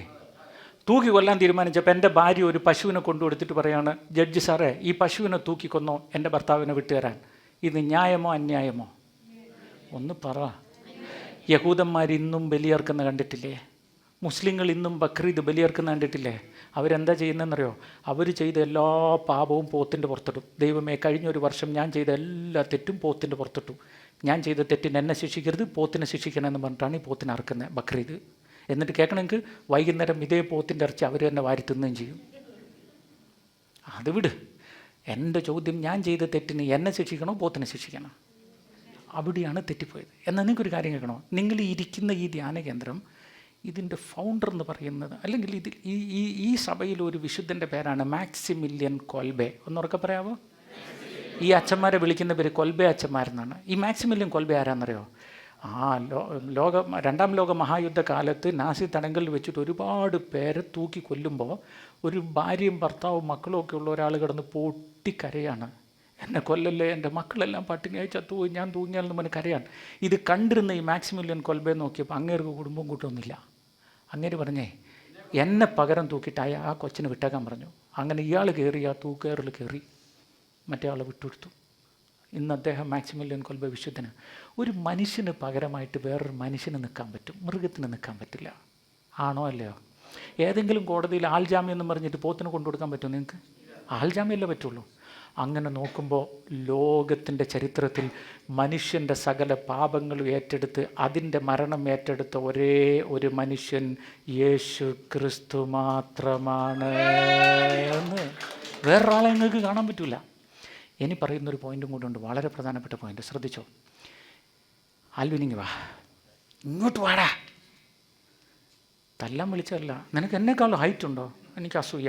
എന്നെക്കാളും ഹൈറ്റുള്ളവരെ കാണുമ്പോൾ എനിക്ക് അസൂയ വരും. ആൽവിനെ, നീ 100 വർഷം ജീവിക്കും. 100 വർഷം നീ നന്മ മാത്രം ചെയ്യും. ഒരു നല്ല അച്ഛൻ കുഞ്ഞിൻ്റെ ലുക്കുണ്ടടാ ആൽവിന്. നീ നല്ല നന്മ മാത്രം ചെയ്തിട്ട് നീ 100 വർഷം ജീവിക്കും. പക്ഷെ കണക്ക് തെറ്റി. 100 വർഷം നീ ജീവിച്ചാൽ 50 വർഷം നീ ഉറങ്ങും. 50 വർഷം ഉറങ്ങണ്ടേ? രാത്രി ഉറങ്ങണ്ടേ? അപ്പോൾ നീ 50 അല്ല, നീ 70 ഉറങ്ങുന്ന തോന്നുന്നത്. കണ്ടിട്ട് ഇപ്പോഴും ഉറങ്ങിക്കൊണ്ടിരിക്കുകയല്ലോ. അവനിപ്പോഴും എഴുന്നേറ്റിട്ടില്ലല്ലോ. ഒരു 50 വർഷം ഉറങ്ങിത്തീരും. തീരുമോ ഇല്ലയോ? പിന്നെ ഇവൻ എത്ര വർഷം ബാക്കിയുണ്ട്? ആ 50-നകത്ത് 25 വർഷം കൊച്ചു പ്രായവും വയസ്സം പ്രായമായിട്ട് കഴിഞ്ഞു പോകില്ലേ? ശരിക്കും 100 വർഷം ജീവിച്ചവൻ എത്ര വർഷം ജീവിച്ചിട്ടുള്ളൂ? ഇവൻ 25 വർഷം നന്മ മാത്രം ചെയ്ത് ജീവിച്ചിട്ട് ദൈവം ഇവന് കൊടുക്കുന്നത് നിത്യസ്വർഗം. ഒന്നുറക്കെ പറയാം, എന്ത് സ്വർഗം? നിത്യസ്വർഗം എന്ന് പറയാം. എന്താ കൊടുക്കുന്നത്? പക്ഷെ ഇവൻ എത്ര വർഷമാണ് ജീവിച്ചേ? 100-നകത്ത് 50 ഉറങ്ങി, 25 കൊച്ചുപ്രായം, വയസ്സം പ്രായം. ആകെ ജീവിച്ച എത്രയാണ്? ഇനി തിരിച്ചു പറയാം, ഈ അൽവിൻ മഹാകള്ളനായി ജീവിക്കും. മോഷ്ടാവ്, ദുഷ്ടൻ, കള്ളം, കൊലയാളി. എക്സാമ്പിൾ കേട്ടോ, നീ നല്ല കുട്ടിയാണ്. എക്സാമ്പിൾ വളരെ മോശം. അപ്പോൾ ഇവന് നിത്യ നരകം ദൈവം കൊടുക്കും. ഒന്നുറക്കെ പറഞ്ഞാൽ എത്ര നരകം കൊടുക്കും? പക്ഷേ ഇവൻ 100 വർഷത്തിൽ 50 വർഷം ഉറങ്ങി തീർത്തു, 25 വർഷം കൊച്ചുപ്രായം, വയസ്സം പ്രായം തീർത്തു. ആകെ 25 വർഷം ഇവൻ കൊള്ളരുതാത്തവനായുള്ളൂ. അതിന് വേണ്ടിയിട്ട് മര്യാദ ഉള്ള ദൈവം ഇവന് 25 വർഷം നരകത്തിലിട്ടാൽ പോരെ? പോട്ടെ, 100 വർഷമാണ്, 100 വർഷം ഇട്ടാൽ പോരെ? പോട്ടെ, ഡബിളിങ് സ്കീമിൽ ഇട്ടിട്ട് ഇവന് 200 വർഷം നരകത്തിൽ പൊരിച്ചാൽ പോരെ? എന്തിനാ ഈ ദൈവം ഇവനെ നിത്യമായി പൊരിക്കുന്നതെന്നാ ചോദ്യം. എടോ, ഇവൻ ആകെ ചെയ്തത് ഒരു 5 മിനിറ്റ് തെറ്റ് ചെയ്തതിന് നിത്യമായി പൊരിക്കുന്ന ഇച്ചിരി ക്രൂരം തന്നെയാണ്. ആണോ അല്ലോ? നിങ്ങൾ ചിന്തിച്ചു നോക്ക്. എന്നിട്ട് ഈ ദൈവത്തെ നോക്കിയിട്ട് കാരുണ്യവാനെന്ന് വിളിക്കാൻ നിങ്ങൾക്ക് എങ്ങനെ പറ്റും? ഏത് ആകെ 100 വർഷം ജീവിക്കാൻ അവസരം തന്ന് 50 വർഷം ഉറങ്ങി തീർത്ത് 25 വർഷം കൊച്ചുപ്രായം, വയസ്സം പ്രായമായി തീർത്ത് വെറും 25 വർഷം തെറ്റ് ചെയ്തതിൻ്റെ പേരിൽ നിത്യമായി ഫ്രൈങ് പാനിലിട്ടിട്ട് ഫ്രൈ ചെയ്തുകൊണ്ടിരിക്കുന്ന ദൈവത്തെ നോക്കിയിട്ട് കാരുണ്യവാനെന്ന് വിളിക്കാൻ എങ്ങനെ സാധിക്കും? മൊത്തം കൺഫ്യൂഷനായില്ലേ? ചേച്ചിയുടെ ഇരിപ്പുണ്ടോ? ഇവൻ്റെ ധ്യാനം കൂടിയോ ഉള്ള വിശ്വാസം പോകുന്ന തോന്നുന്ന പടച്ചോനെ, ചിന്തിക്കാത്ത കാര്യമൊക്കെ പറഞ്ഞ് ആകെ കുഴക്കിയല്ലോ എന്ന്. ഉത്തരം പറഞ്ഞുതരാൻ നോക്ക്, കേട്ട് നോക്ക്. ഞാനിപ്പോൾ ഒരു നുണ പറഞ്ഞു. ഒന്നോർക്കെ പറഞ്ഞാൽ ഞാനിപ്പോൾ എന്താ പറഞ്ഞേ? നിങ്ങളെല്ലാവരും ആ നുണ വിശ്വസിച്ചു. നാളെ ഞാൻ മരിച്ചു പോവും. ആ നുണ മരിക്കുമോ? മരിക്കുമോ? നിങ്ങൾ വീട്ടിൽ പോയി പലരെയും പഠിപ്പിച്ച് അതിങ്ങനെ കണ്ടിന്യൂ ചെയ്യുമോ? അപ്പം ചിന്തിച്ചോ, ഞാൻ തെറ്റ് ചെയ്താൽ ഞാനേ മരിക്കുള്ളൂ, തെറ്റ് മരിക്കില്ല. അതുകൊണ്ടാണ് ആ തെറ്റിൻ്റെ ശിക്ഷ നിത്യമായി പോയത്. ഞാനൊരു പെൺകുട്ടീനെ പ്രണയിച്ചു, ചതിച്ചു. അവളുടെ പാട്ടിന് പോയി, ഞാൻ എൻ്റെ പാട്ടിന് പോയി. ഞാൻ വേറെ കല്യാണം കഴിച്ച് സുഖമായിട്ട് ജീവിച്ചിരിപ്പുണ്ട്. പക്ഷേ എൻ്റെ മനസ്സിൽ നിന്നും അവൾക്കുണ്ടായ മുറിവുണ്ടല്ലോ, ആ മുറിവ് അവളുടെ ഭർത്താവിന് പടരും, മക്കൾക്ക് പടരും. ഒരു കാര്യമില്ലാതെ മക്കളെ തല്ലും, ഒരു കാര്യമില്ലാതെ ഭർത്താവിൻ്റെ അമ്മയെ തല്ലും. ആർക്കും അറിയില്ല എന്താണെന്ന്. പക്ഷേ ഞാൻ കൊടുത്ത മുറിവാണ്. ഇതിങ്ങനെ പോവും, തലമുറ കടന്നു പോകും. ഇന്ന് നിങ്ങളുടെ ഭാര്യയുടെ സ്വഭാവത്തിലെ ചില പെരുമാറ്റം, ഭർത്താവിൻ്റെ, ഇതൊക്കെ ആരോ എവിടുന്നോ കൊടുത്തതാണ്. 10 തലമുറ മുമ്പ് കൊടുത്തായിരിക്കാം. പക്ഷേ അതിൻ്റെ കോൺസിക്വൻസ് ഇപ്പോഴും ഇവരിലുണ്ട്. ഇതിൻ്റെ ശിക്ഷ എനിക്ക് കിട്ടിക്കൊണ്ടേയിരിക്കും. ഞാൻ മരിക്കും, തെറ്റ് മരിക്കില്ല. എല്ലാവരും ഒന്ന് പറഞ്ഞാൽ, ഞാൻ മരിക്കും, തെറ്റ് മരിക്കില്ല. അതുകൊണ്ട് എനിക്ക് തെറ്റിൻ്റെ ശിക്ഷ നിത്യമായി പോയി. മനസ്സിലാവുന്നുണ്ടോ പറയുന്നേ? അല്ലെങ്കിലും എൻ്റെ ശരീരമല്ലേ മരിക്കുള്ളൂ, ആത്മാവ് മരിക്കുമോ? അപ്പോൾ ആത്മാവിന് നിത്യമായതായതുകൊണ്ട് അതിൻ്റെ ശിക്ഷ നിത്യമായി പോവില്ലേ? ആത്മാവ് നിത്യമായതുകൊണ്ട് അതിൻ്റെ ശിക്ഷ നിത്യമാവില്ലേന്ന്. അപ്പം നിങ്ങൾ ഭയങ്കര കെയർഫുൾ ആവണം. എന്ത് തെറ്റ് ചെയ്താലും കോൺസിക്വൻസ് നിത്യമാണ്, നരകം നിത്യമാണ് എന്ന് എപ്പോഴും ഭയന്നിരിക്കണം. എന്നെ ശ്രദ്ധിച്ച് കേൾക്കണം. എൻ്റെ തെറ്റ് നിത്യമാണ്, ശിക്ഷ നിത്യമാണ്. ഒന്നുറക്കെ പറഞ്ഞേ. എൻ്റെ നിത്യമായ നരകത്തിൽ നിന്നും നിത്യശിക്ഷയിൽ നിന്നും മോചിപ്പിക്കാൻ വരുന്നവൻ തൽക്കാലക്കാരനാവണോ നിത്യനാവണോ? നിത്യനായവൻ ദൈവമല്ലാതെ വേറെ ആരെങ്കിലും ഉണ്ടോ? ഒന്ന് ഉറക്കെ പറ. അപ്പോൾ എന്നെ രക്ഷിക്കാൻ വരുന്നവൻ ദൈവമായിരിക്കണോ? ഒന്ന് പറ. ഓക്കെ, ഞാൻ മനുഷ്യനായതുകൊണ്ട് എന്നെ രക്ഷിക്കാൻ വരുന്നവൻ മനുഷ്യനുമായിരിക്കണോ? വേണം. അപ്പോൾ എന്നെ രക്ഷിക്കാൻ വരുന്നവൻ പൂർണ്ണ ദൈവവുമായിരിക്കണം, പൂർണ്ണ മനുഷ്യനുമായിരിക്കണം. അങ്ങനെ പൂർണ്ണ ദൈവവും പൂർണ്ണ മനുഷ്യനുമായി നിന്ന് നമ്മളെ രക്ഷിച്ച ഒരേ ഒരാളുടെ പേരാണ് യേശു ക്രിസ്തു.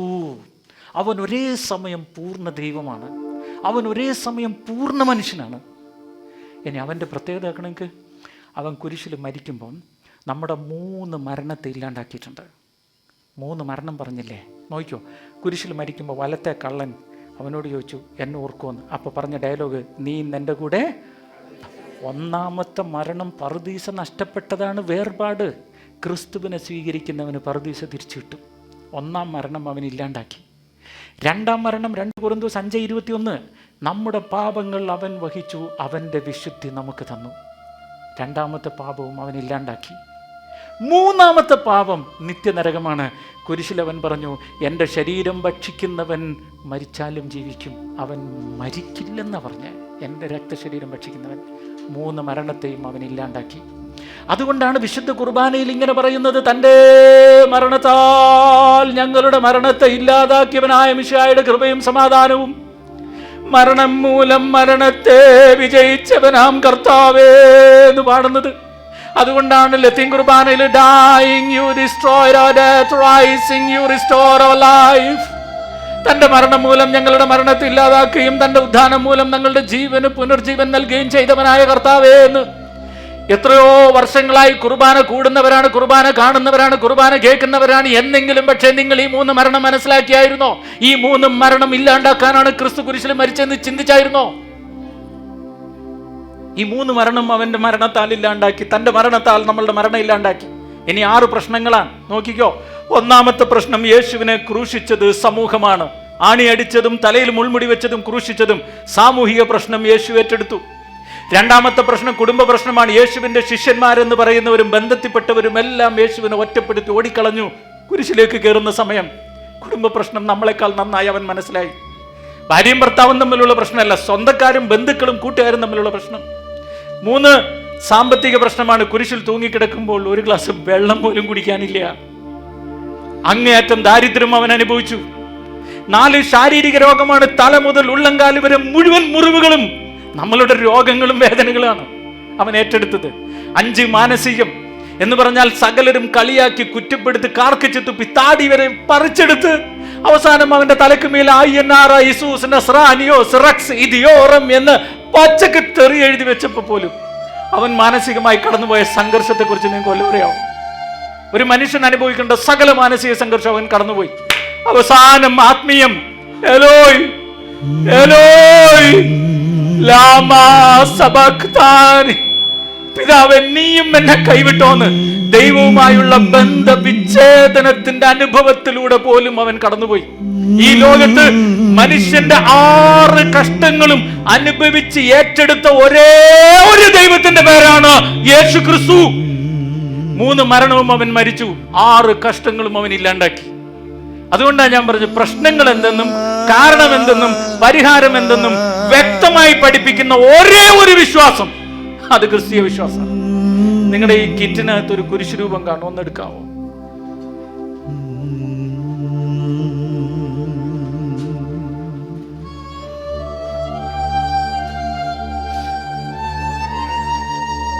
അവിടെ ഇരുന്നു. നിങ്ങൾ കുരിശിലേക്ക് നോക്കൂ. ഒരു സെക്കൻഡ് എന്നെ നോക്കരുത്, ഈ കുരിശിലേക്ക് നോക്കൂ. നമ്മൾ ഇതിൽ ഈശോയെ കാണുന്നു. ഈ ഈശോയുടെ പ്രത്യേകതയാണ് നമ്മൾ ഇന്നത്തെ ക്ലാസ്സിൽ മൊത്തം കേട്ടത്. ഇന്ന് നേരം വെളുത്ത് ലോകത്തിൽ മനുഷ്യന് 6 കഷ്ടങ്ങളാണുള്ളത്. അതിൻ്റെ കാരണം ഗീത പറഞ്ഞത്, ഖുർആൻ പറഞ്ഞത്, ബൈബിൾ പറഞ്ഞത്. പക്ഷെ ബൈബിൾ പറഞ്ഞതിനകത്ത് വ്യാഖ്യാനമുണ്ട്. 3 മരണം, അത് ഈശോ കുരിശിൽ മരിച്ചു. ഇന്ന് ഈ ഈശോയെ സ്വീകരിച്ചാൽ ഞാനിപ്പോൾ പറുദീസയിൽ കയറും, എനിക്ക് ദൈവമായിട്ടുള്ള ബന്ധം തിരിച്ചു കിട്ടും. ഈ ഈശോയെ സ്വീകരിച്ചാൽ എനിക്ക് പാപം ചെയ്യാതെ ജീവിക്കാനുള്ള കൃപ എനിക്ക് കിട്ടും. ഈ ഈശോയെ സ്വീകരിച്ചാൽ എനിക്ക് നിത്യജീവനം കിട്ടും. എൻ്റെ 3 മരണം അവനില്ലാണ്ടാക്കി. ഈശോയെ ഞാൻ നിന്നെ സ്നേഹിക്കുന്നു. രണ്ടാമത്, ഈശോയെ ഒന്ന് നോക്കിയിട്ട് നിങ്ങൾ ചിന്തിച്ച്, ഈശോ ഇങ്ങനെ കുരിശ് കയറിയത് നാട്ടുകാർ ഉപദ്രവിച്ചുകൊണ്ടല്ലേ? അപ്പോൾ എൻ്റെ നാട്ടുകാർ ഉപദ്രവിക്കുന്നത് ഈശോ ഏറ്റെടുത്തു. ഇനി എൻ്റെ നാട്ടിൽ ആരും എന്നെ ഉപദ്രവിക്കില്ല, കാരണം ഈശോ അത് ഓൾറെഡി ഏറ്റെടുത്തു. അതാണ് എൻ്റെ വിശ്വാസം. എൻ്റെ കുടുംബത്തിൽപ്പെട്ടവർ എന്നെ ഒറ്റപ്പെടുത്താണ്. ഭാര്യ, ഭർത്താവ്, മക്കൾ ആരും എന്നെ മനസ്സിലാക്കുന്നില്ല. എനിക്ക് തോന്നുന്നു എൻ്റെ പൊന്നി ഈശോയെ ആരും മനസ്സിലാക്കില്ല കുരിശ് കയറുമ്പോൾ. ആരും എന്ന് പറഞ്ഞാൽ ആരും. കൂടെ ഇരുന്ന പത്രോസ് പോലും ഓടിക്കളഞ്ഞു. എല്ലാവരിലും ഒറ്റപ്പെട്ടത് ഈശോ മനസ്സിലാക്കിയിട്ടുണ്ട്. ആ ഒറ്റപ്പെടൽ ഈശോ ഏറ്റെടുത്തിട്ടുണ്ട്. ഞാൻ ഇന്ന് ഫ്രീയാ. കടം, എൻ്റെ സാമ്പത്തിക ബുദ്ധിമുട്ട് ഈശോയ്ക്ക് നന്നായി അറിയാം. സ്വന്തമായി കിടക്കാൻ ഒരു കല്ലറ പോലുമില്ല, വല്ലവൻ്റെ വാടക കല്ലറ. അത്രത്തോളം ദരിദ്രനായി പോയി ഈശോ. എൻ്റെ ദാരിദ്ര്യം അവൻ ഏറ്റെടുത്തതാണ്. രോഗം, തല മുതൽ ഉള്ളംകാല് വരെ ഈശോയുടെ ഓരോ മുറിവും എൻ്റെ രോഗങ്ങൾ അവൻ ഏറ്റെടുത്തതാണ്. കണ്ടാലോ ആളറിയുകില്ല,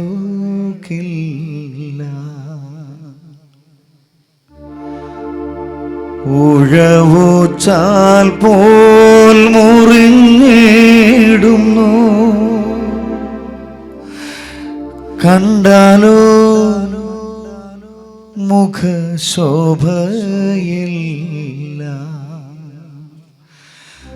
ചോരയാൽ നിറഞ്ഞൊഴുകിടുന്നു.